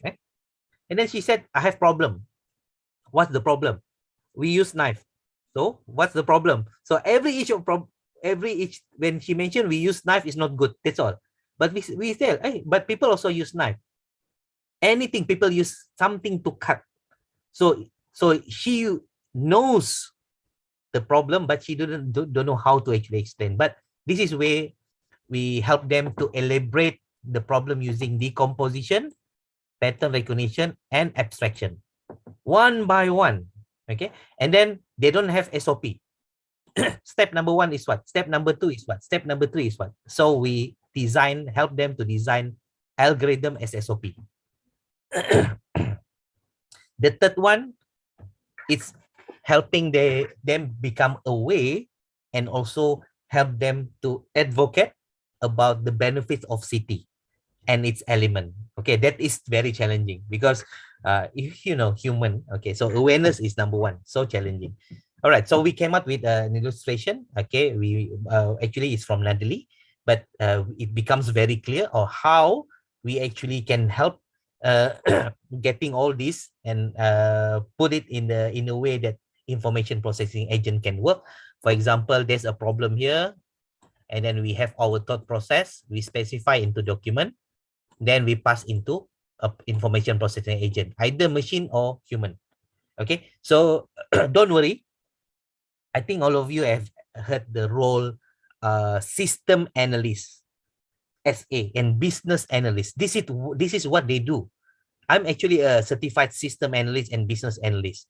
I think since 2000, 2008, 2009, I don't remember. So what I do, I go and meet client. They have issues in their company. I understand. I come out with the documentation. I pass it to a system analyst. And because I'm both, so I understand their language. So this SA will actually pass it to a coder. So the coder will code and design the system. All right. So that's normally we do. All of you who are taking system development, we gather the requirement and we design. Okay, this is another one. This is very interesting. Okay, I've been teaching project management. Excuse me. For many years because I'm a certified project manager. I was from industry before, and then one of the things I found, this is very interesting because it's like, I don't remember when, maybe 2000, 2002. At that time, I never heard about CP, but we know they are decomposition and so on. So what I did, related, for example, decomposition. If let's say we are required to do a project, the name of the project, for example, just example, intranet project. The first thing in project management, we need to do a work breakdown structure because it's big. We have to do that for many reasons. Scoping, time, costing, quality, HR, so many stakeholder reporting. We have 10 knowledge areas on that only. Okay, so what we do, we break it down. One thing we break down. Okay, so this is decomposition. I think I explained it. This is the third example. So we break it down into smaller pieces. Okay, decomposition. Later on, pattern. We break it down and you see, is there any similar pattern? If you look, if we go deeper, let's say one guy, normally what I do in class, one team, okay, they will, let's say there are 5 people. I ask one guy to do, what should you have in sales page? So he will have all this. What should you write in the sales page?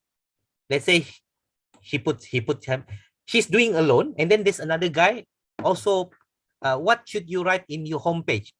What information should you put? At the end of the day, when I ask them to come and discuss, there are similarities. So this similarity is actually a pattern.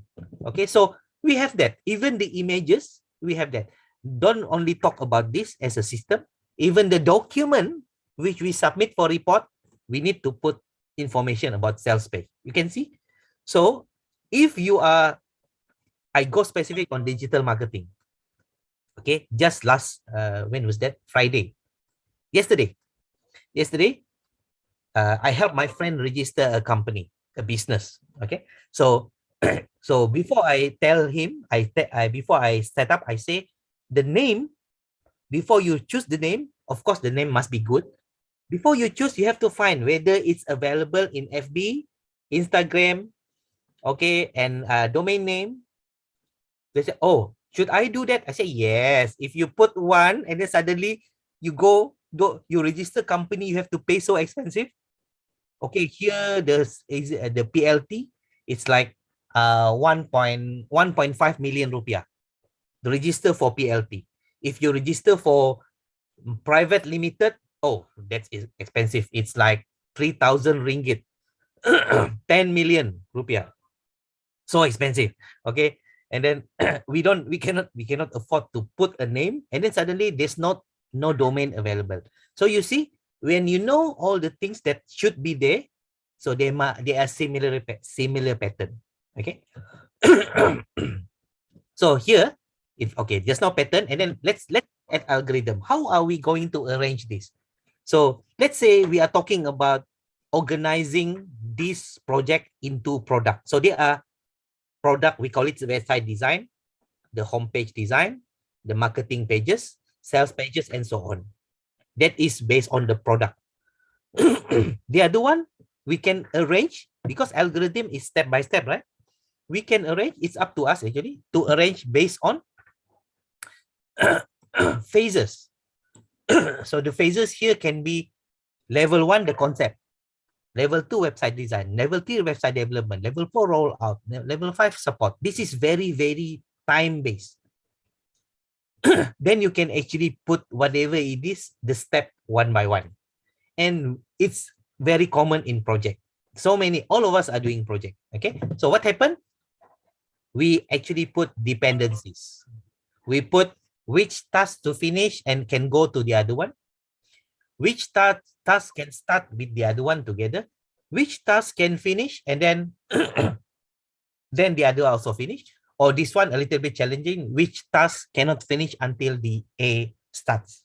Okay, so these are part of the design of the algorithm. Okay, and we have been doing it. No surprise. Okay, just a matter of practicing and make it very, very strong for us. Okay, very interesting. And later on, what we do, everyone knows what is this. It's Gantt chart. Okay, so we are putting into Gantt charts. So in this case, whatever we have, I go back, whatever we have here, we actually put it as a task in the, for example, this is Microsoft Gantt chart. And every task must be related to each other.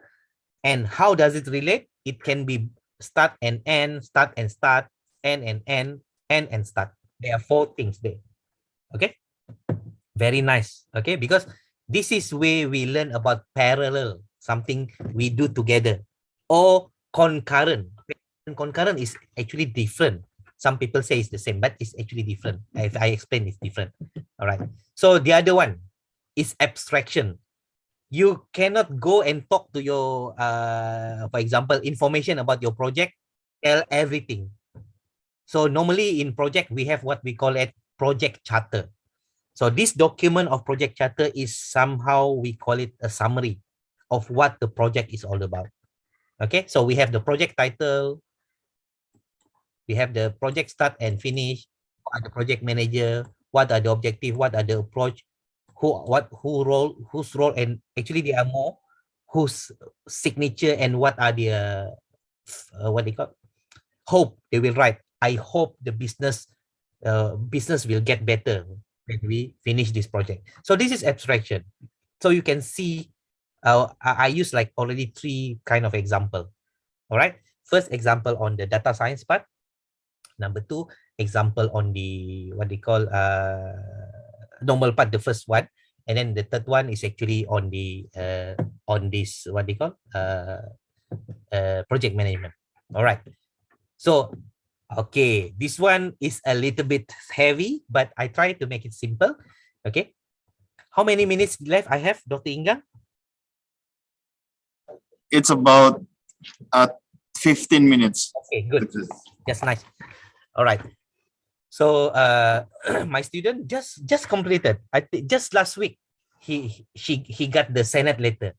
So even the slide I changed from Najmi to Dr. Ahmad Najmi. Alhamdulillah. So I'm the supervisor for this what do you call this project. We call it computational thinking problem framing artifact. A little bit challenging. Computational thinking is actually framing. When we go into research, whatever it is we see problem, even when we look at the fundamental, we call it, let's say, the research ontology, how we look at reality. What is the epistemology? Okay, I don't want to go into that. So academic. Okay, of course I'm academic, but I'm very practice based. Okay, so I don't want to go into that. Just to share with everyone here, don't worry about the terms. Okay, you have all the docent there to help you. Okay, and your senior to help you, and of course Mr. Google. Okay, that's the easiest one.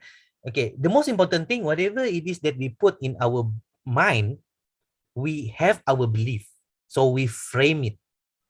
Okay, so that is way is very challenging. Okay, so everyone has their way to frame. The reason why everyone is really saying design thinking is good, BMC is good, lean canvas is good. Even we have also our canvas, we call it CTIC, computational thinking innovation canvas. We also say it's good, but when it is matched to the way we are, the way our paradigm fits, then it makes a lot of sense. All right.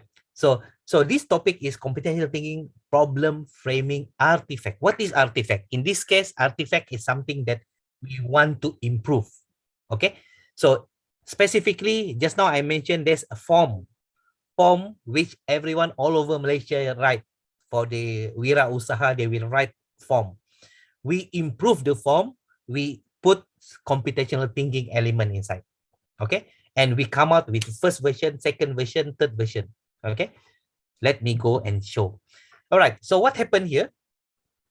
Because our belief is to connect between the knowledge base, which is research, in a sense, which is something in the university lah, and the other one is what is being put in the real world environment.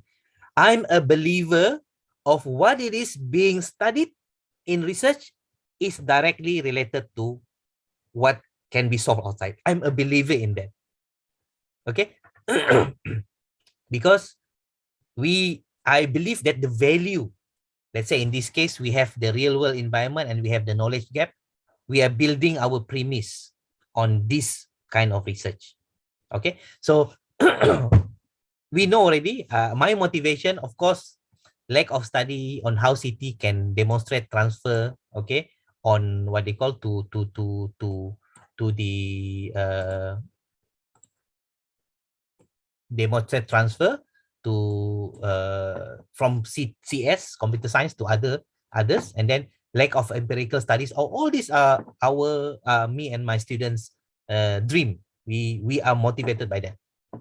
Okay, and what we did, we saw a lot of unsolved problem because the form keep on using every year. And I think after like 2019, 2015, they start improving it, but still they are solving in a matter of putting it very detailed, but not using a specific thinking style. Okay, so we believe that we are contributing. Okay, and then we did informal discussion. We built our RQ research question. We also do formal discussion, and what we found that there's an inability in problem framing and difficulty in explaining problem. So based on the paper just now, one of the journal paper, the draft paper which we are writing, we actually come out from the interview. We found that's a problem in that explaining the issues by wira usaha. Okay, so these are many of the research questions. Okay, no need to really understand everything of them, but what we want to do is how to design the artifact based on computational thinking process that will help SME in problem solving process. Okay, so that is our great main research question. Okay, so scope is we focus on micro, small, and medium company. The context of the guidebook will be the focus of the process innovation. So the guidebook is our artifact. Okay, we come out with the guidebook, and we already in the process of what they call copywriting. We already send a copywriting, just in the process of approval, and we focus on food manufacturing industry, because from our sample, last time I mentioned, just now I mentioned 153 companies, 80%, 85% is from food.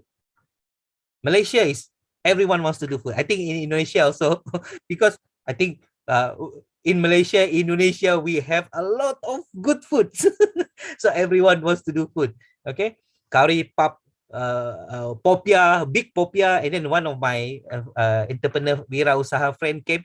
She wants to do a very small popia, very very small. You know, the one they fry, they put the prawn paste inside, because now they use hand, very difficult. So he managed to do his he found one machine for that. So the conception, what we want to do, we identify the problem. Okay, we identify the problem in this case. Okay, we decompose. That is the way we do. And then we gather, representing, analyzing, we find pattern. We generate, select, and plan. We abstracted, and we build some kind of steps. That is what we do. Okay, just now I mentioned system analyst, business analyst. This part is actually out of our scope. It's too big. Actually, originally, the PhD work we want to do here, if we get one student to do. But a lot of students, they feel this one is very challenging to do.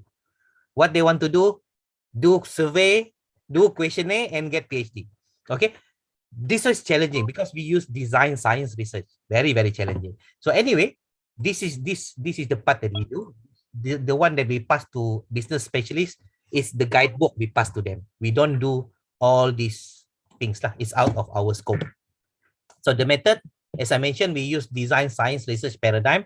I'm not sure whether everyone familiar. Not many people familiar with this, but the most near to this is action research. Very, very near to this is action research, which they find problem, and then they develop some intervention. This intervention, they go and test to solve the problem. They come out and reflect, and then they improve their tools. Intervention just now, they go again, test again in the environment, real environment. They get feedback, and they say this is their action research result. They can do 2 rounds, 3 rounds, 10 rounds, whatever it is. Of course, it requires resources. But the best thing in UTM here, because I just joined a few years back the business school. For MBA, they use action research minimum of 2 rounds. Minimum of 2 rounds. First round, get intervention, feedback, intervention. The second round after intervention, they come out with their real proposal. Okay, so it's really the same as design science, but also there are differences. No need for me to tell. It's very, very long, but one of it, we call our things, the thing that we want to improve, as artifact. Okay, so a practical study to create applicable knowledge and provide an artifact for applying knowledge to the real world. This is design science by Hefner. Very powerful. I love it so much. So this is different paradigm for methodology. So all these are the steps for the methodology, design science research methodology by Pfeffer. We follow, and we apply each level and each iteration. Okay, no need for me to tell the story all. It's very, very long. Even the slide for this is like 80 slides. So unless we go into very specific. So all this, for example, first level, looking at the document, public-private research network document, and we also do BMC. Okay, because we are dealing with entrepreneur. Most of them are familiar with BMC. Everyone actually have idea what is BMC. Either is correct way or not, that's another way, another thing. So we define the objective of the solution. Later on, we do a lab-based design. Lab-based design study is we design with the help of experiment with real people. Okay, we are not simulating, we are real people. Okay, so this is our first installation is another word for artifact. This is our first artifact, okay, which actually we call it a CTIC, computational thinking innovation canvas. So it's, you see, it's like BMC. Okay, because I'm very familiar, we are familiar with BMC. So we start with problem statement, and then we go, what is the objective, activities, and so on. So many outcome, you see, and then we have budget. If BMC here will be resources, revenue, here will be cost, and so on. Similar. Okay, of course we have I'll go over here. Normally in the middle is value proposition. Okay, so then what we do, we demonstrate, and then we also do an expert review. That is first level. We do 5 rounds, 5 level. Okay, 5 level. So this is the first the expert review. Okay, we did it. It's very challenging, because of COVID. A lot of things delay. Actually, my students should finish maybe just like 5 semester. Okay, 5 or 4 semester, because we are doing like crazy, very, very fast. Suddenly COVID, cannot interview people, cannot do conduct and so on. 1 year just, but okay lah, alhamdulillah, everything finished. So we learn a lot, all right? So this is expert review. And then second level, we did also the same. Okay, second round. And then this is our second version of our, the canvas just now, it becomes a guidebook. This is our guidebook, garis panduan proses penyelesaian masalah. Okay, so every each of it, okay, we mentioned. That's the second. And then later on, from that, we come out with our third version. So all these are actually based on computational thinking. Imagine, all based on computational thinking. So we put the element of decompose, especially to learn the problem, and then we put the element of pattern to know where are problems of similarity, and we go into abstraction to know the higher view, lower view, and also what we call it the step-by-step algorithm. Okay, so let's see one by one algorithm there, and then we identify pengenalan corak, the pattern. Okay, so the conclusion, this is actually what we come out. Okay, garis panduan penyelesaian masalah. Okay, all these are the things lah that we do one by one. We do it in bahasa Melayu. Okay, bahasa Malaysia, because what they call, most of the small medium wirausaha, they are not really good in English. Okay, so we make it very simple for everyone. Okay, so we tell them what is this, process innovation is what, we put what is computational thinking, diagram like that. Okay, and then one by one, and then we tell them even how to use flowchart. Don't be surprised, so many people don't know how to use flowchart. Okay, they don't. Normally the start, of course, start and end. This one, they always mix up. Okay, they always mix up. Okay, what is output, input? We will like, okay, and then when they are decision, they don't put this yes over here or no over here. They don't put that. Okay, or go to another process, they don't put that. They don't actually know what is this. So they thought only just circle or square. Okay, so that's the basic. You want to learn algorithm, go to this.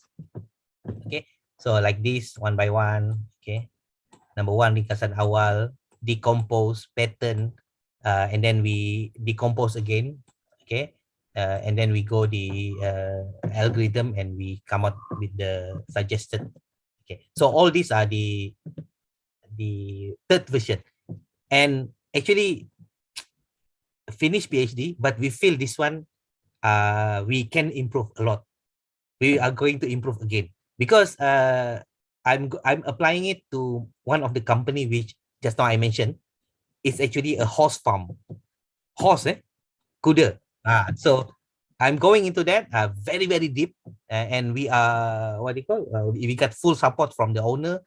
We got full support from some of the sponsor, and we are going to give a very high value, inshallah. Okay, so all this one is, because we are going into food, you can see input bawang merah, output bawang yang telah dipotong. You see, pengeluaran sehari how much, and then 100 kg increase to 300 kg, Previously it's 18 hours, now it's 6 hours. Jumlah pekerja, how many worker? From 3 to 1. This is what they want. This is the thing they want. So normally we ask wirausaha, what do you want? We want to increase sales. Okay, how much? For me, normally I go directly. How do you get customer? They say, I call. Okay, do you have 100 lists? I think so. Okay, how much you want to make sales from that 100? Then maybe 20. Okay, you want 20? Okay, then we learn. I go into that. Of course, we believe in 4 out of 5. Sorry, 1 out of 10, 1 out of 5. So it's like 4 people will reject you. 80% will reject you. Okay, so these are the achievement. Alhamdulillah, we finished that. So these are the things that we contribute. We develop the method and the instantiation. We develop all this. Okay, and all these things that, of course, no need to know lah. Work system methodology, no need for me to explain. Work system method, work system theory, and so on. There's a lot of complicatedness there.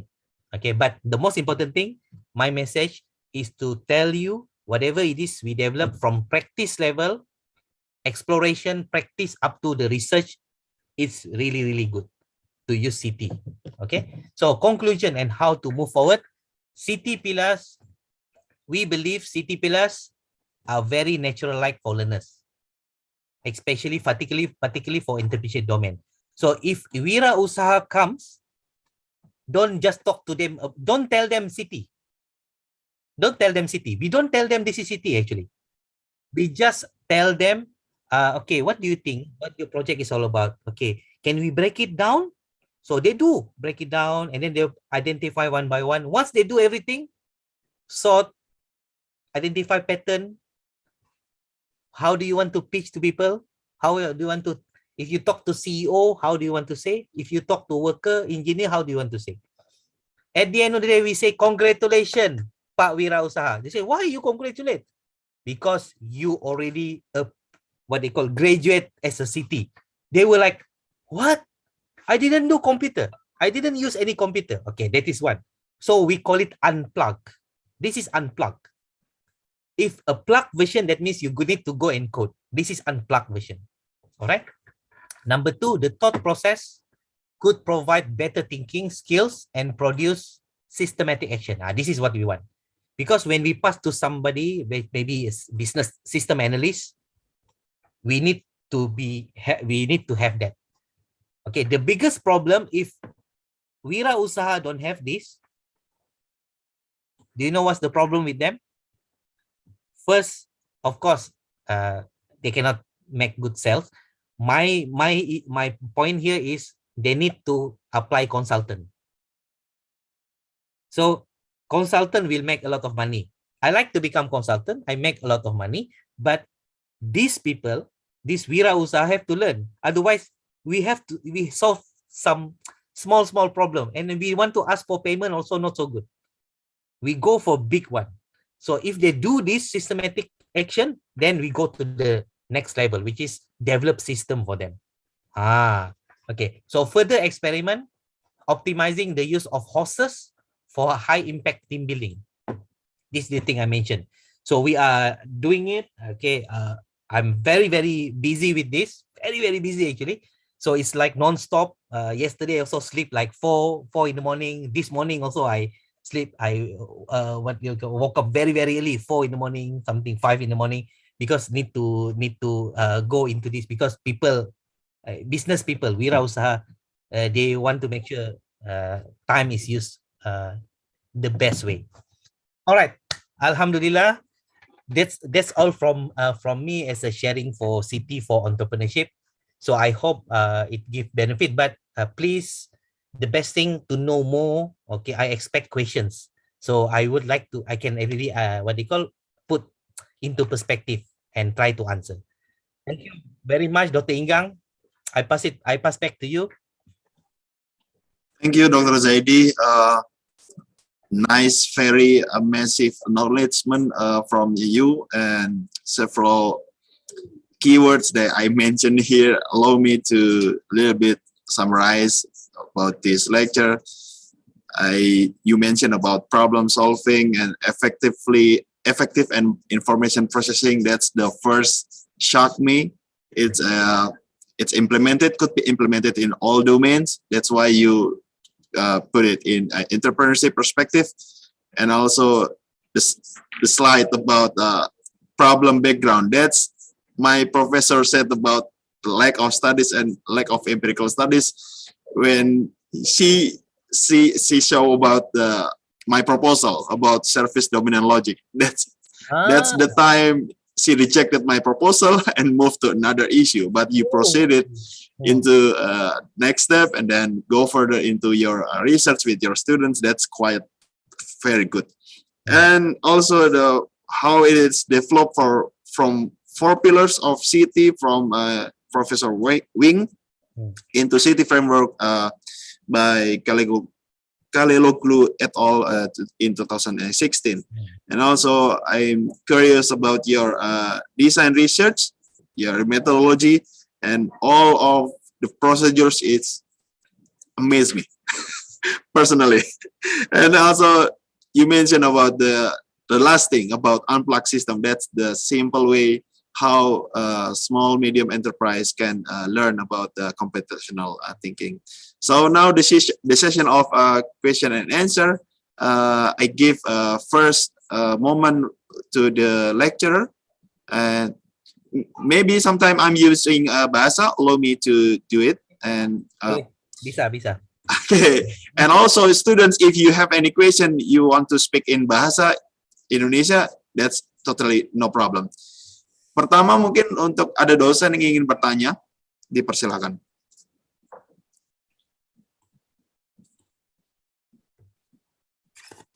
Pak Inggang, I would like to ask a question to Dr. Rames. After Pak Agung, it will be me, Pak Inggang. Okay, the first one is Pak Agung, and the second one is Pak Iqbal. Please. Okay, it is very interesting, Dr. Rames, to about your presentation related to computational thinking. Currently, I'm teaching business analysis, and I got the correlation between the business analysis processes and the computational thinking. And I would like to know how you teach your students in a. I heard a little bit about the business analysis part, but if you can elaborate more, how to teach them to for business student, how to apply this computational thinking in the business analysis processes. Thank you, Dr. Rames. Okay. Thank you, Pak Agong, for the question. So it's really good to hear because we need to implement something directly to our business student. Okay. So as I mentioned, for me, when I actually approach business student, they actually have very good understanding of the concept of what they want to do. Normally, I have that. But when it goes into detail, they always feel like I don't know how to put in a step. I don't know where should I start first. I don't know which one should be prioritized. So all these are actually algorithm. So we have one I think you heard this one word, they call it algorithmic thinking. There's another word. There's one professor from MIT, if I'm not mistaken. He mentioned about algorithmic thinking. So it's actually similar to CT, but he actually he explained it in a different way. So what happened for me, how I actually put this information or knowledge for non-computing, I call it for non-computing, whether they are business, their education, social sciences. Firstly, of course, everybody must start with value. So just to share with you, in 2000, if I'm not mistaken, 2014 or 15, my department was the first department in information systems to put in chapter 2, in chapter 2, to put compulsory BMC. You imagine, for computing student. So people say, why you put computing student BMC? It's not computing what they call model canvas. It's business model canvas. It's not computing model canvas. So many people disagree. But I tell them, no need to go deeper into that, but it's compulsory for them first to know the value of what they do and who are the customer. That's very common. The first thing they need to do. And everything else, once they know, for example, about the customer, what they call the segment, which computing people don't do, okay, they directly focus on the VP. They say it's for student, so they develop system for student. We don't actually know for what student, blah blah blah. We don't go into the detail. So for business students, the best thing about business students, they have the understanding of all these BMC. It's common for them. It's like basic. They need to do. The only thing is when we go for step-by-step solution. So that's the only challenge, but it's not what we call like something that they cannot do. So what I actually tell them, I never tell them that I'm teaching CT to them. Never tell them. So what they do, I say, okay, what's in project management? So most of them, they are not computing people or engineer. They are not engineers. So I tell them, okay, what's the project you want to do? Okay, this one. Can you break down? What's the problem? They put the problem. Can you break down? So the breakdown. So they use whatever method they do. They use Ishikawa diagram, the fishbone method. They use the 6Y, 5Y, 9Y, whatever it is. They use the work system theory. If they are master student, they use that. Otherwise, the simplest one is the fishbone diagram and Pareto 2080. So they break down. Then we know the cause and effect. So, okay, that's already good. Say, okay, and then you imagine in the bone of the fish, there are things, they come to me, sir, hey, this one, here also got, this one also got, here also got, this one also got. I said, okay, so what's the point?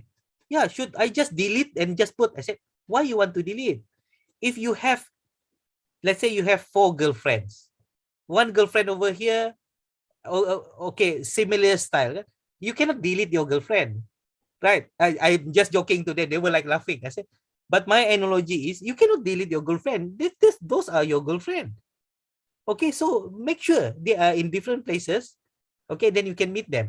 Say, oh, say why you don't delete? Because they actually have similar pattern, but they are running in different places. If you treat one way, one method to solve that, you may get maybe 90% optimization, maybe. Because if everyone suka merajuk, sikit-sikit you say nenek menangis, okay? All 4 of them. So maybe they share the same similarity. Maybe they like flowers or chocolate. You bring 4 flowers, 4 chocolate, solve the problem. So they, okay. So from that, they identify the pattern. Then later on, we call it a priority. Which one they want to solve first. So they put in priority, they discuss, they brainstorm, and then later on, this priority, if in computing, we use weightage, like the analytical hierarchical programming. Okay, I don't want to say that. Just simple one, put weightage, which one you have to solve first. Okay, then the best thing is they will put, I will solve this, number 2, number 3, they will debate, and then later on, they only solve 3 things: decompose, pattern, and what they call the other one is step algorithm. And the 4th one, now you prepare a presentation to me in 30 seconds. What you want to solve? They, sir, how can we do that?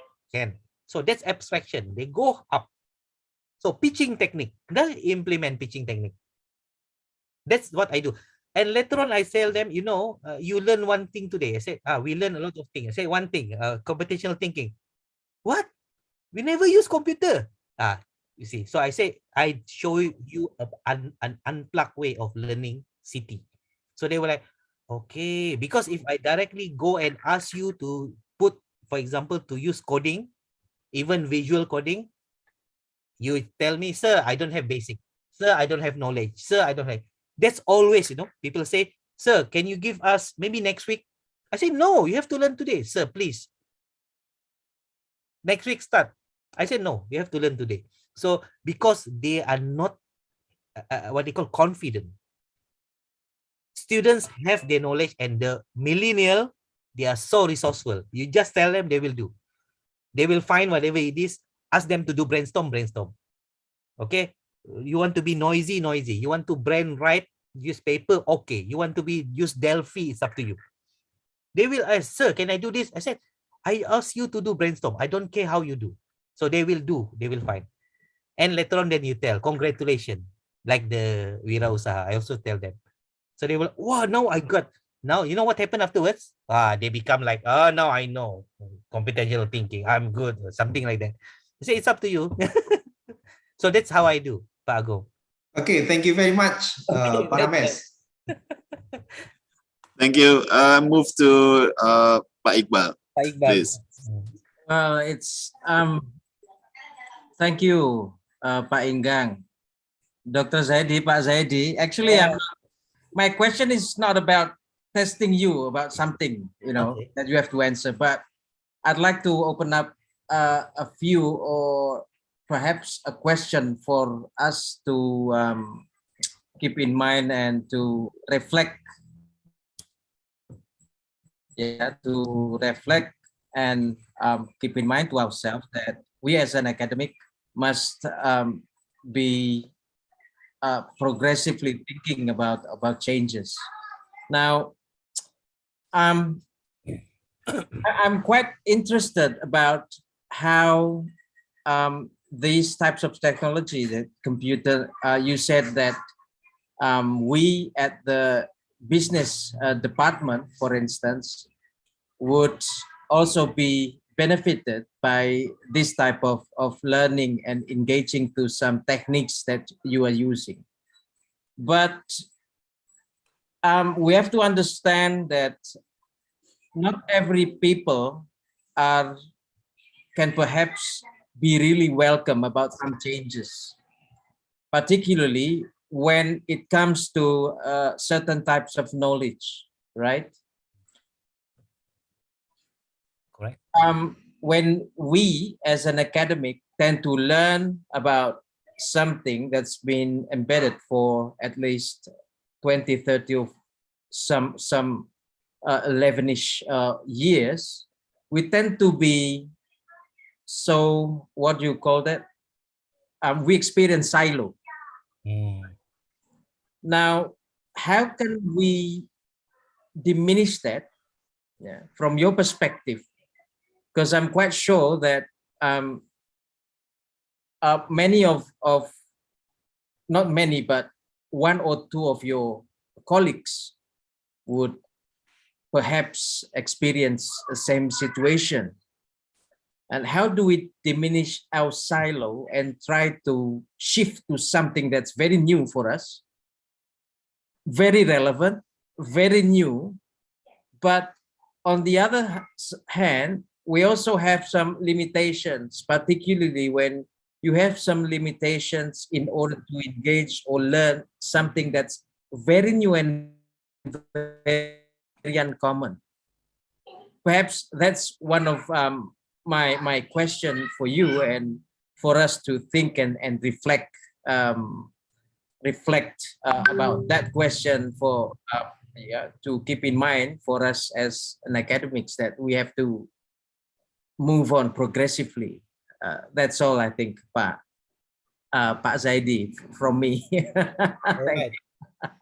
Dr. Iqbal, I think your question is really powerful because frankly speaking, UTM is my 6th place of work, my number 6. Okay. And I've been helping a lot of businesses. And one of the things that really challenging for us as academicians is to convince our fellow friends, even next door. Okay. The competition of putting one thing and saying that that's the best. Okay. I mean, not to say competition itself, but the way of putting one thing and that's to say that's the best, it's really not something that we should practice, because we believe in having ourselves as a half cup, half full cup, half cup.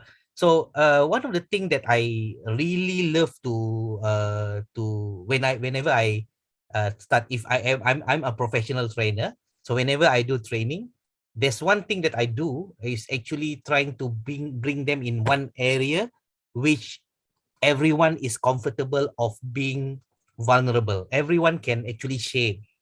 Okay, they will share whatever it is. I'm not happy with that. I'm not happy with this, and so on. And then we get one agreement. Okay, that agreement is where everyone has universal understanding of what we should treat ourselves, which is the thing that I share just now. It is not the strongest of the species that survive, nor the most intelligent that survive. People who are in universities are so intelligent, but it is the one that is the most adaptable to change. So even I can share with you, oh, alamak, there's one book. I think I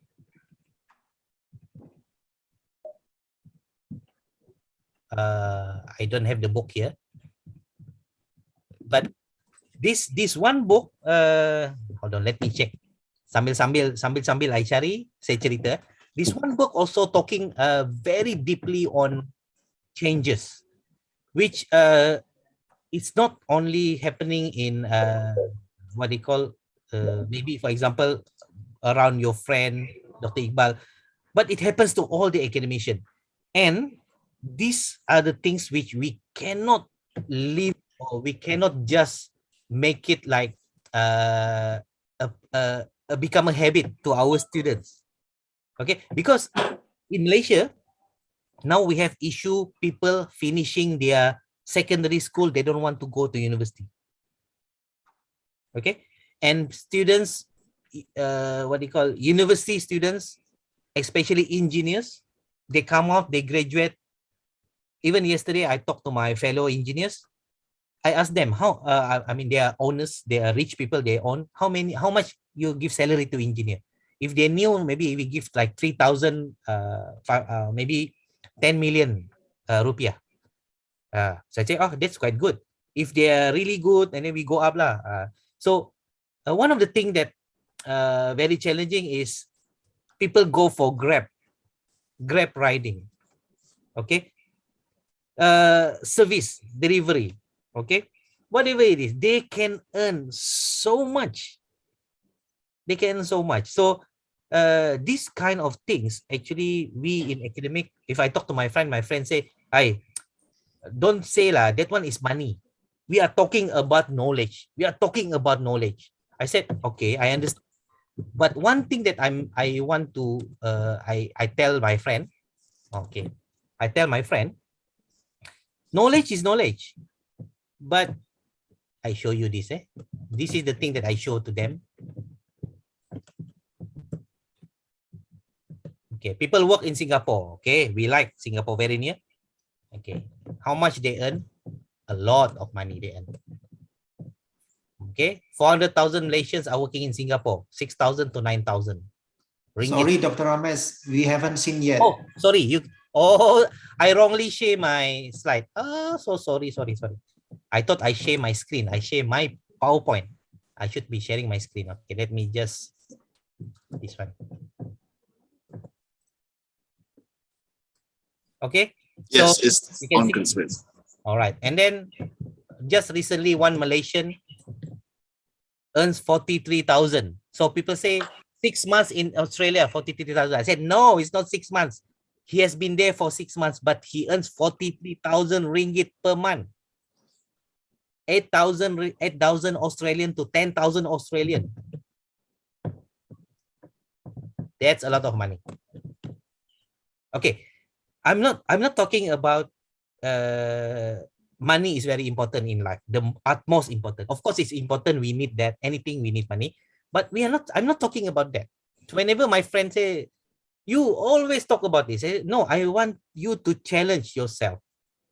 You think you sit down in a university with all the electricity, the computer, student, you don't teach. Maybe you don't have enough people to teach. You don't. Maybe it's holiday, three months break. You think the money, the government is not paying anything? So they were like, okay, what's your point? I say, my point is, if we want to give whatever it is,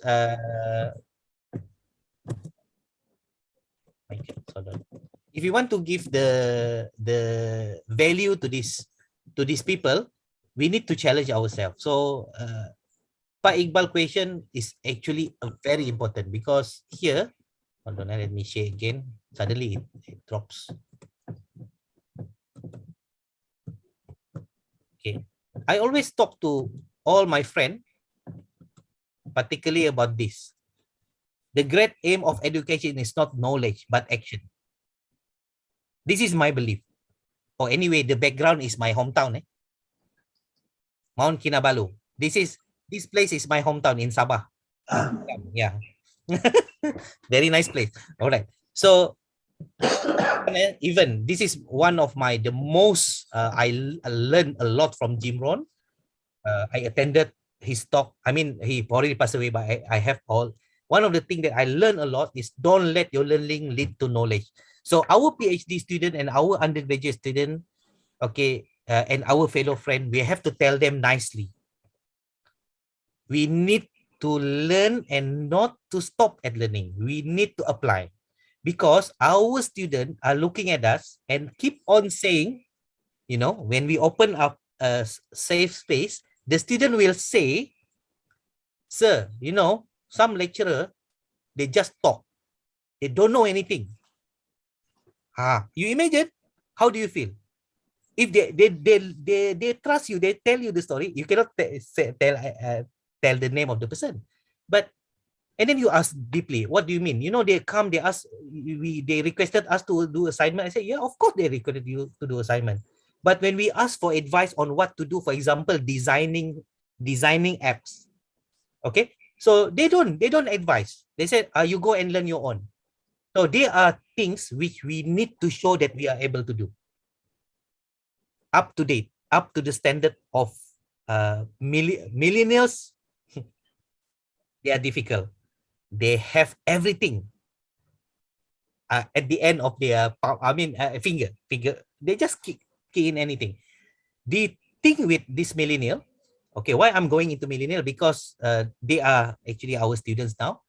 They will actually always say that we are not as knowledgeable as them. They challenge us. Believe me, I think you feel that. They keep on challenging us. So what I always tell them, I challenge them. You know everything, you click, you know everything. But I challenge them to take one action. Take one thing that you want to do, make it happen. They don't do. They feel, oh, sir, that is very risky. No, sir, that is not suitable for us, because I study, Mr. Google say, everything is Mr. Google say. So, one of the things that I reflect that is academic. Because academic, every time write paper, Mr. X say, Mr. Y say, Mr. X say, even PhD presentation. I always ask my student, hey, come on lah, chapter 2 is not an essay of what is the literature. Wait, what is your review, your critical, where is your stand? So when I say, my stand, sir, I don't like this, then that's what I want to hear. Why you don't like him? So that thing creates different, because once you disagree, that means you are not comfortable. Once you are not comfortable, you need to find something that gives you what they call the fact to move on. Maybe it doesn't matter what is the ontology for you, what is the epistemology. You want to go and get data quantitatively, or maybe interview. It doesn't matter, as long as philosophers, we try to find the real answer behind it. So that's the thing, Dr. Iqbal. I always gave last 2 weeks I give talk to 46 new lecturers. They just started 1 year. So I started the session. I asked them, what do you want to tell me? No one to tell anything. Then I started telling that this is a very what they call secure place. Everyone, I respect vulnerability. Don't worry. Then I tell them my story. So they started telling everything. They said, okay, you see that as a problem or what? Yeah, it's a problem. Then do you think worth solving? No, not worth solving. Leave it to university to solve something. I'm not going to do this. I'm going to focus on this. I get my associate professor, senior lecturer, as I get my professor. That's all. So you see the mindset. So I challenge them. In 10 years, is there any word of lecturer in the world? I challenge them. Do you think there's any docent or lecturer in this world? The post, is it still exists? They were like so quiet, look at me. Sir, we have to think. Yeah, think lah. So you think, maybe 1 year you want to see me, also okay. So I challenge, because we as a guru, as a docent, as a teacher, people say teacher doesn't mean must know everything. Of course, we don't know everything. 100 students maybe combined, compared to us, we are so small. But there are things that people expect us to do. For example, we never go and learn swimming from a person who doesn't know how to swim. How can we swim? There's a concept of, can a lecturer teach entrepreneur? He's not even an entrepreneur. I believe I can learn from people who are not entrepreneur, because they give me motivation. They give me something that can change my mind. But if it's about doing real experience business, I go to my business mentor. Something like that. So that's my understanding. I hope it's answering, Dr. Iqbal. Thank you. And it's interesting that you said you're not an entrepreneur. So why do we teach entrepreneurs? One of my answer to that type of question was, that was few years back. A prosecutor and judges at the tribunal, yeah, they weren't experienced in the jail as well. They were not convicts. So that's perhaps similar to that statement of yours. Why do you teach entrepreneurship when you are not an entrepreneur? So that's the way how I answered those type of questions, Pa. Correct. Yeah. It's good. That's really good. Okay, thank you, Pak Iqbal. Thank you, Dr. Zaidi. We move to one last question from docent, and then if you have a time, we move to a couple questions from students. No problem. One more question, Yes. Dr. Enggang. Yes, one question from docent. Assalamualaikum, Professor Zaidi. Great to see you. And big thanks for your time in your very busy day to prioritize our event today. Okay. Yeah. The knowledge that you are transferred to us is very interesting, especially how to predict future for our business. But the other thing is, we dealing with uncertainty of human behavior.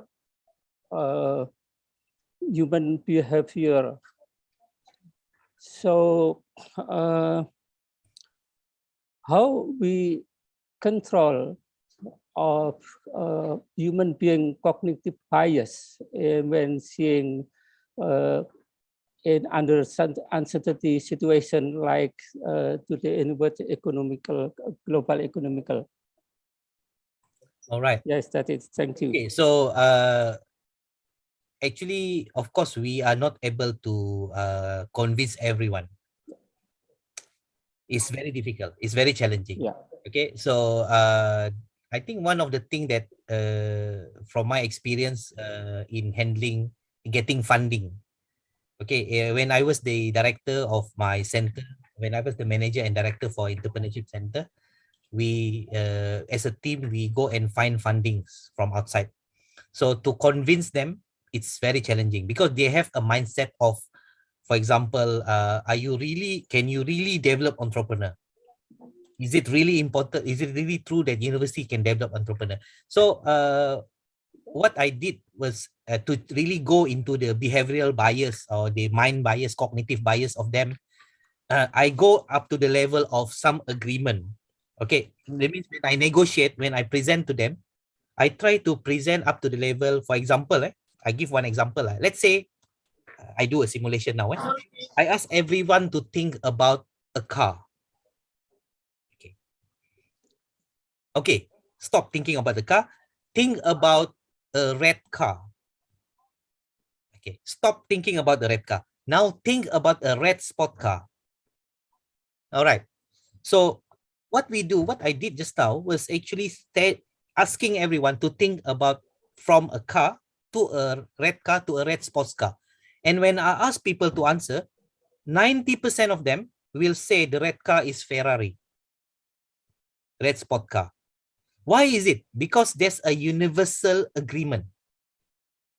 So this universality creates the power to us.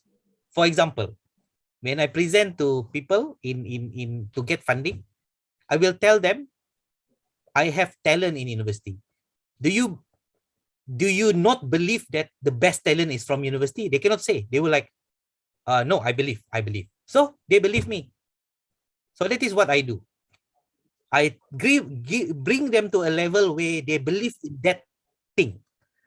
But if you directly say that, oh, we can do this, do that, they will like, give me your testimonial. They want to see that. Give me your history, success story. And if it's my first time, it's impossible to do. I cannot do the success story. The other one, what I did, I leverage other people. I go and get somebody who can tell me that my center is the best center to work with because they achieve something out of it. So I get somebody to like recommend, not to say recommend. Together he came, he actually gave me. So Dr. Wiata, you got my CV, right? You see, that's why I put in front of my CV all these people who talk about me. I put there. And then these people will actually give some kind of idea when people read. It gives us a new level. People say, oh, I want to see this guy. I want to see this guy. Something like they are looking forward for that.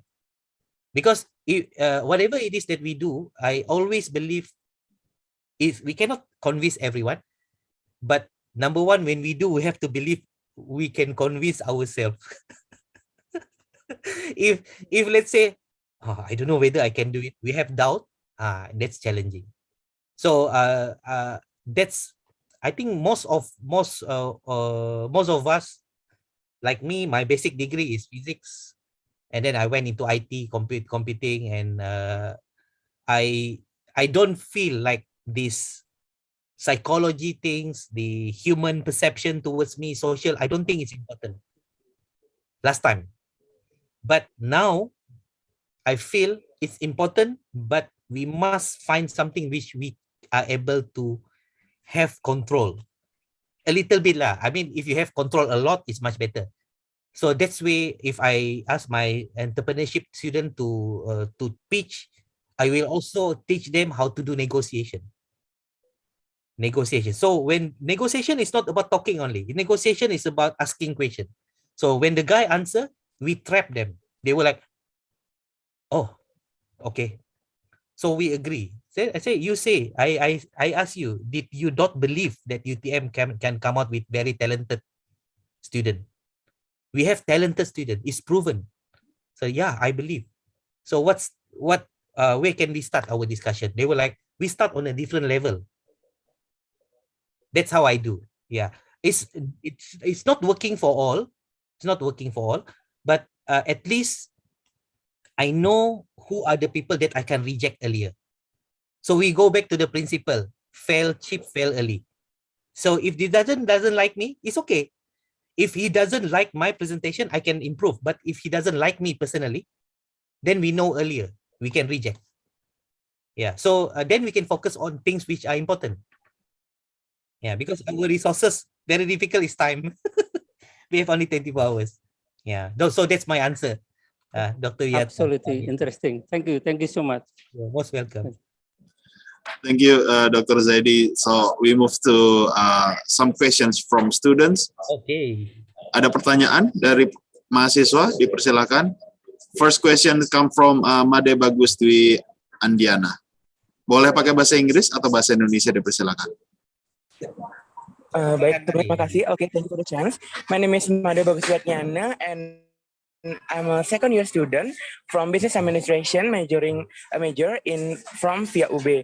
Now, I noticed that an entrepreneur must be able to read business opportunities. My question is, what happens if entrepreneur can read business opportunities, and what is the solution that Mr. Ramesh can give for us from this problem? Thank you. All right, thank you. So business opportunity, correct? Business opportunity. What happened if the person couldn't read or couldn't sense business opportunity? Okay, so we have. I have a training. I call it using senses to understand. So, for example, last time I did one training. Before we go, for example, I got actually a question from my business coach. So my business coach told me, okay, go to one place, to a shop, physical shop, and tell me what are the opportunities there. Okay, so what I did, before I enter, I tell my team, you are my eye, you are my ear, you are my nose, you are whatever it is. So everyone have their sense. And people must be given the focus to, for example, let's say, if we go into a shop, close the mouth. Close mouth. We use our sense. Listen. For example, if you go into a shop, it's very quiet. It's not, maybe no people, but your eyes see a lot of people. Then you know that kind of environment. Then you smell a lot of coffee. You can only hear barista making coffee. Okay, so what kind of opportunity you can find over there? Maybe you go to one place, very, very noisy, and no one actually feel like it's bad because they like that environment. Okay, so everything that we go, we get the senses out of it. We get some sense out of it. So this sense actually gives us going to the next level. So going to the next level, we need to find from our senses what are needed. So we have a lot of tools. For example, you can use the value proposition canvas, VPC. I think the simplest one to actually identify the customer segment job to be done. The concept of job to be done, JTBD, okay, is very famous. Okay, Ulrich and the late Professor Christensen mentioned about job to be done. You understand what job, functional job that they do, social job that they do, and also emotional. We call it their own emotional job that they do. If they go to a shop, okay, and they feel like that shop expensive, but they like to go, they are the people, maybe they like people to see them as somebody who has money. So all these are things we have to learn from what they call the behavior. Okay, so that is just one. The other one is trending, the trend. So you cannot sense everything at one time, Mandi. So the good thing is don't do your work alone. Okay, don't do your work alone. My suggestion is always, first, do you know the principle of, I forgot the name. Okay, let me just give you, there are two principles there. One is actually bird in hand. Bird in hand, that means you have burung on your hand, and this burung is only helping you if you follow them. You cannot see another burung and then you go and catch, and then this burung will pass away. Yang dikejar tidak dapat, yang dikendong berciciran, they call it. So these kind of things are very important. What resources you have, you start with that. Okay, so I learned this principle from one of a very successful entrepreneur. Okay, he's my coach. He actually he's not in university. He's not even graduated. He's only primary 6. 12 years old, graduates from school, but he earns more than average people. Like, let's say you imagine that kind, maybe you say maybe he earns the most is maybe 10 million rupiah, 30,000 ringgit, but she earns 15, okay, 50 million for her. Okay, so what she did, she told me that she doesn't have a lot of ideas, but once she have the idea, she will do it betul-betul buat. Gigih, fokus, dia akan buat. Tabrak. She even told me to use the word tabrak because her coach is from Indonesia.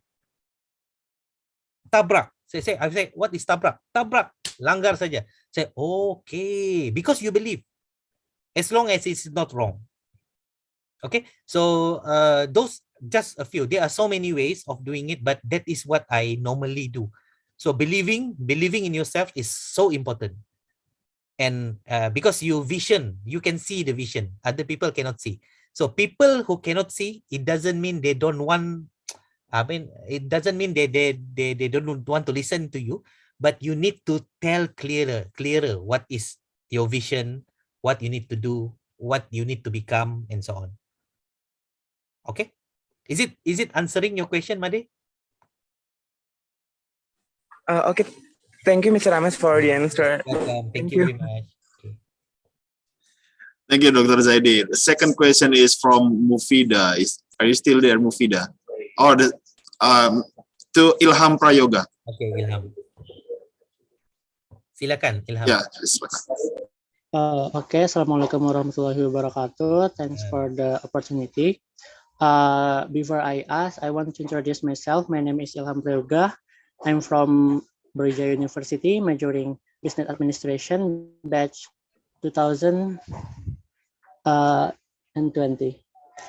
I want to ask for your presentation before, if there is an advantage, there must be a weakness. Of course, what is the weakness of computational thinking that have you talked about before? Thank you, Saram. Okay, thank you. Okay, thank you, Ilham, for the question. Very good question. All right, so every part of we design, there must be so there must be another thing which requires, we call it improvement. Okay, so there are strength, and there are, some people say they are strength, they are weaknesses. I don't call it that way. I call it they are strength, they are limitations.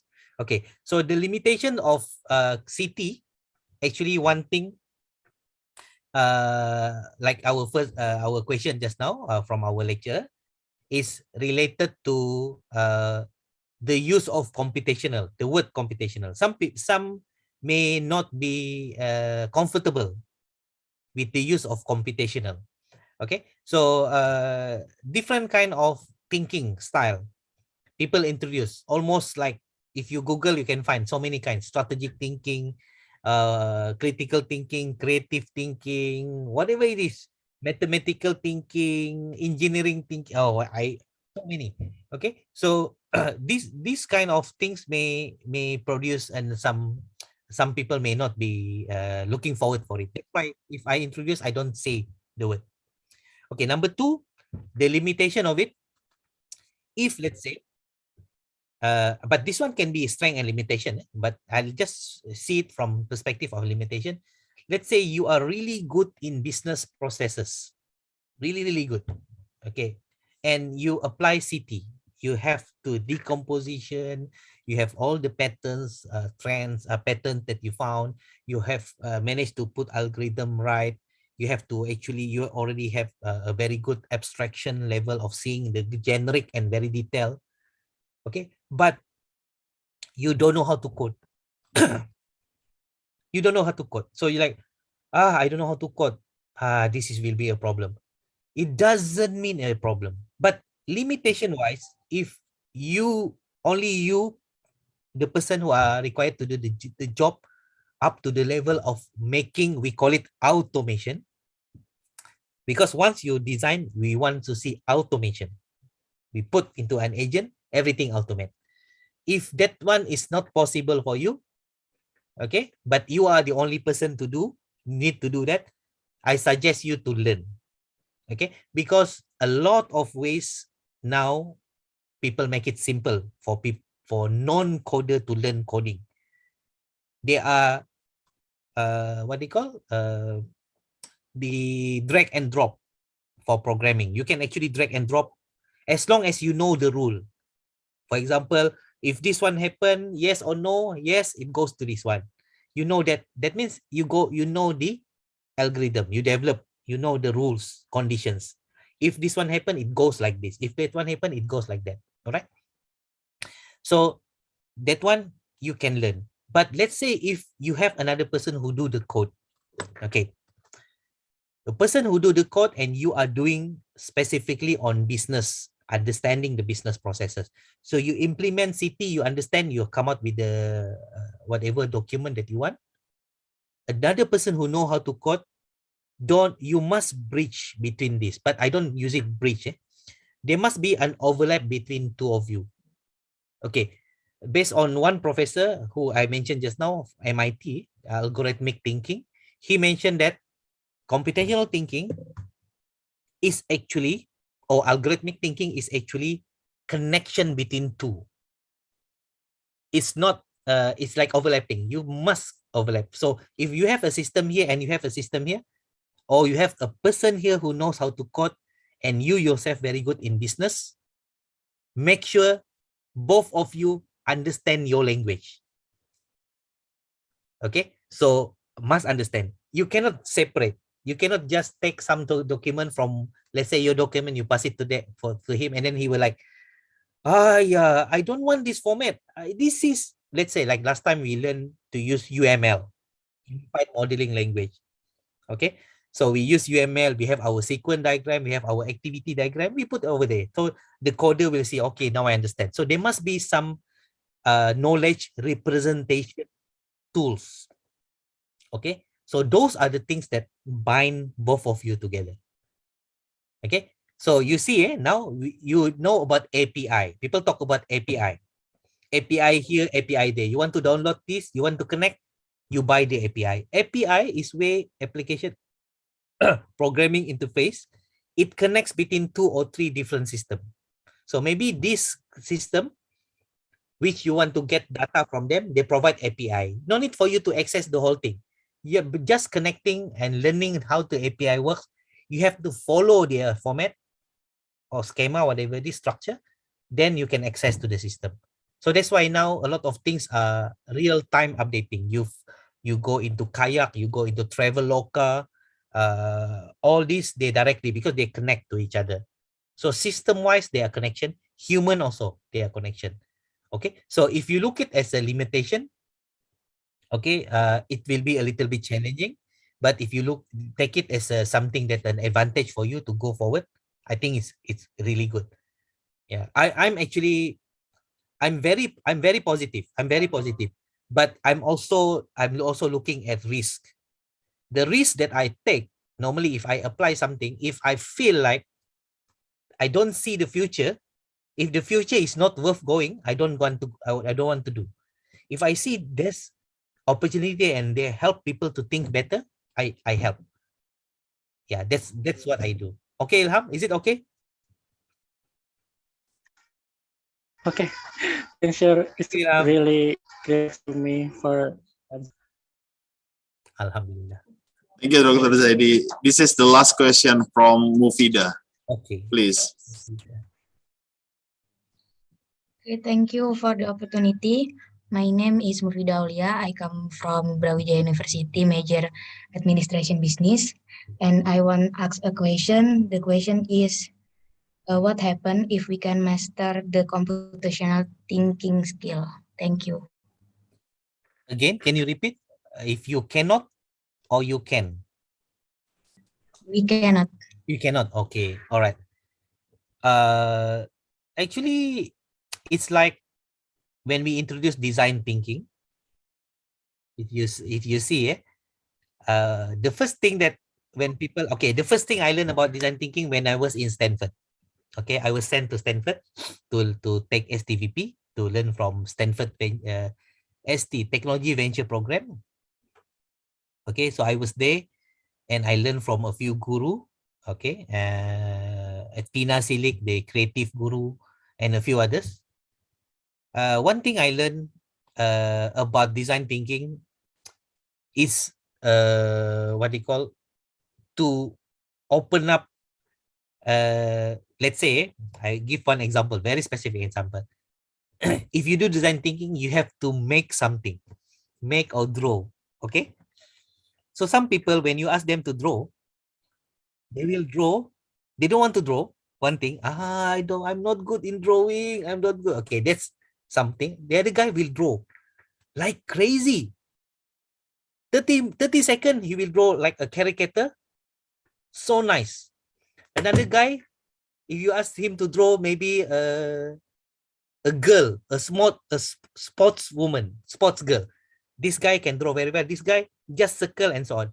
But when we look at each other at that stage, my friend was drawing like crazy. I was like simple. Another guy was like very, very simple. And then we were like laughing. Oh, your drawing is like that and so on. And then the coach told us, it doesn't matter whatever that you draw, as long as you can tell the meaning of it. So even my friend who drew so nice, he said, I get your point, coach. I said, please tell me what's my point. So he mentioned, it doesn't mean I have to draw like so much effort, because it's just a waste of my energy, because I need to draw more. I need to draw more. So that means there are minimum effort which is required. So that is actually a change of mindset. So I changed. I was like, oh, okay. So I thought design thinking, I have to be very good in design. He said it doesn't matter as long as you can tell and people can differentiate between male, female, an arrow left arrow, right arrow. You want to write Billy Ayer Tandas toilet, whatever it is. Okay, because they provide so many things there, color and so on. So it's no such thing as we cannot, because it's all up to whether we are open into doing it. Okay, but for city, the most challenging one for city until now, which I'm struggling to do, is to, not to say to prove, maybe prove, but to provide some evidence, which it can be very useful up to the level, like for example, like our Dr. Alex Osterwelder come out with the BMC. Okay, US Pino and his supervisor and he himself come out with BMC. Very successful. Everyone is doing it, using it. Okay. But city, if you see who is using it, the person who is doing it are teachers in school. It's not what they call entrepreneur. So entrepreneur still not clear. Still not clear. If you look at it, I'm not sure. That's why I don't use the word city. I say logically how to make them think, decompose, identify the pattern, and then start putting in the sequence 1, 2, 3, 4, 5 until Z, until Z. And later on also tell me what is the higher level, what is the inside level, the deeper level. So because that's the risk that I don't want to lose these people. Otherwise they say, especially those who are elder age, they just leave it like that. I teach teacher, because they attend a course. The course name is Computational Thinking and Computer Science. So they attend. They said, Prof, I was a computer graduate, but that was 20 years ago. Sorry, I don't think I can help. I don't think I can. Something like that. I said, hey, no problem. As long as you are here. They were like, hey, this lecturer so good. Say, I cannot say, oh, you go back. No. Because once they are there, a little bit, they will understand. 5 days, 40 hours training for them. So it's because we do it like half year for 150 people. 40 hours training, Monday to Friday. So it's a long time with them. They do assignment until they understood, oh my God, this is what city is all about. So yeah, so actually cannot do or can do, you can practice, Mufida. If you can do, you practice. No need to practice all. You try bit by bit. Maybe you can start today. You go back to your room and you feel you have suddenly, oh, I want to apply computational thinking in my room. This one applied for second primary school student. So they are given a task to clean up the room. So what they did, no, the teacher didn't ask them to do anything. I mean, specifically, no. Go and clean up the room. You know what they did? They identify which has the same pattern. They say, can we put the box in one place, we put plastic in one place? Nothing wrong with that. Okay, so in we call it classification. We classify them, classify, and so on. Nothing wrong with that. So when people come, oh, we already arrange everything very well. So if you go into CT, you go into CTA, not call to action, computational thinking action. You put it into action. Try to put it into action. If especially something which can be applied in a daily life. That is what Wings mentioned, put in daily life. But when researcher went in, a lot of things happen in academia, in schools, STEM, in STEM, science, technology, engineering, mathematics. Okay, is it okay, Mufida? Okay, Mr. Thank you for the answer. Welcome. Your answer is very helpful. Thank you for the question. Thank you, Dr. Zaidi. I think this is the last session of ours. We are once again truly pleased have you here with us giving a lecture. And also, Pak Wiyata will contact you personally by email. And that's all for today. Thank you so much for your time. I'm giving back to Nela. Okay, thank you, Dr. Inggang, for moderating me. Okay, my session, and I'm really happy for being here. And I look forward to go physically there. Yeah. Go. I can. Yeah. I need to go again, but maybe this time I need to go and exercise to go climb Mount Bromo. Yes. All of You us should. go together. Asukara sama desta. Oh, よろしくお願いします。どうもありがとうございました。Oh. Okay, the last agenda is the final agenda is closing and prayer to close the program. Let's recreate Hamdalah together. Finally, from the deepest my heart, I do apologize for my mistakes in presenting this event. Thank you very much for your kind attention and wassalamualaikum warahmatullahi wabarakatuh.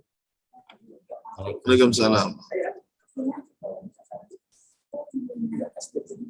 Bye-bye. Take care. Bye. Thank you, Dr. Zaidi. Bye-bye, Dr. Wiyata. Thank you, everyone. Thank you for your attention. Jumpa lagi ya. Jumpa lagi. Jumpa lagi. Jaga-jaga diri, jaga kesehatan. Yeah, you too. Thank you. Bye-bye.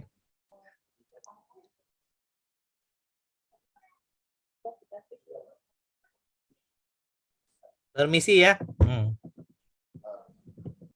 Yeah, thank you, Prof.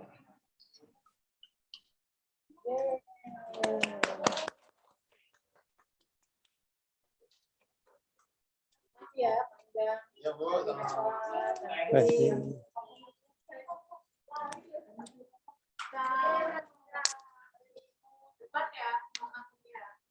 Tanggal 15. Kamis ya. Tanggal 15 baiklah. Buat saya Pak yang ada. Bos masih bisa. Kamis ya. Iya.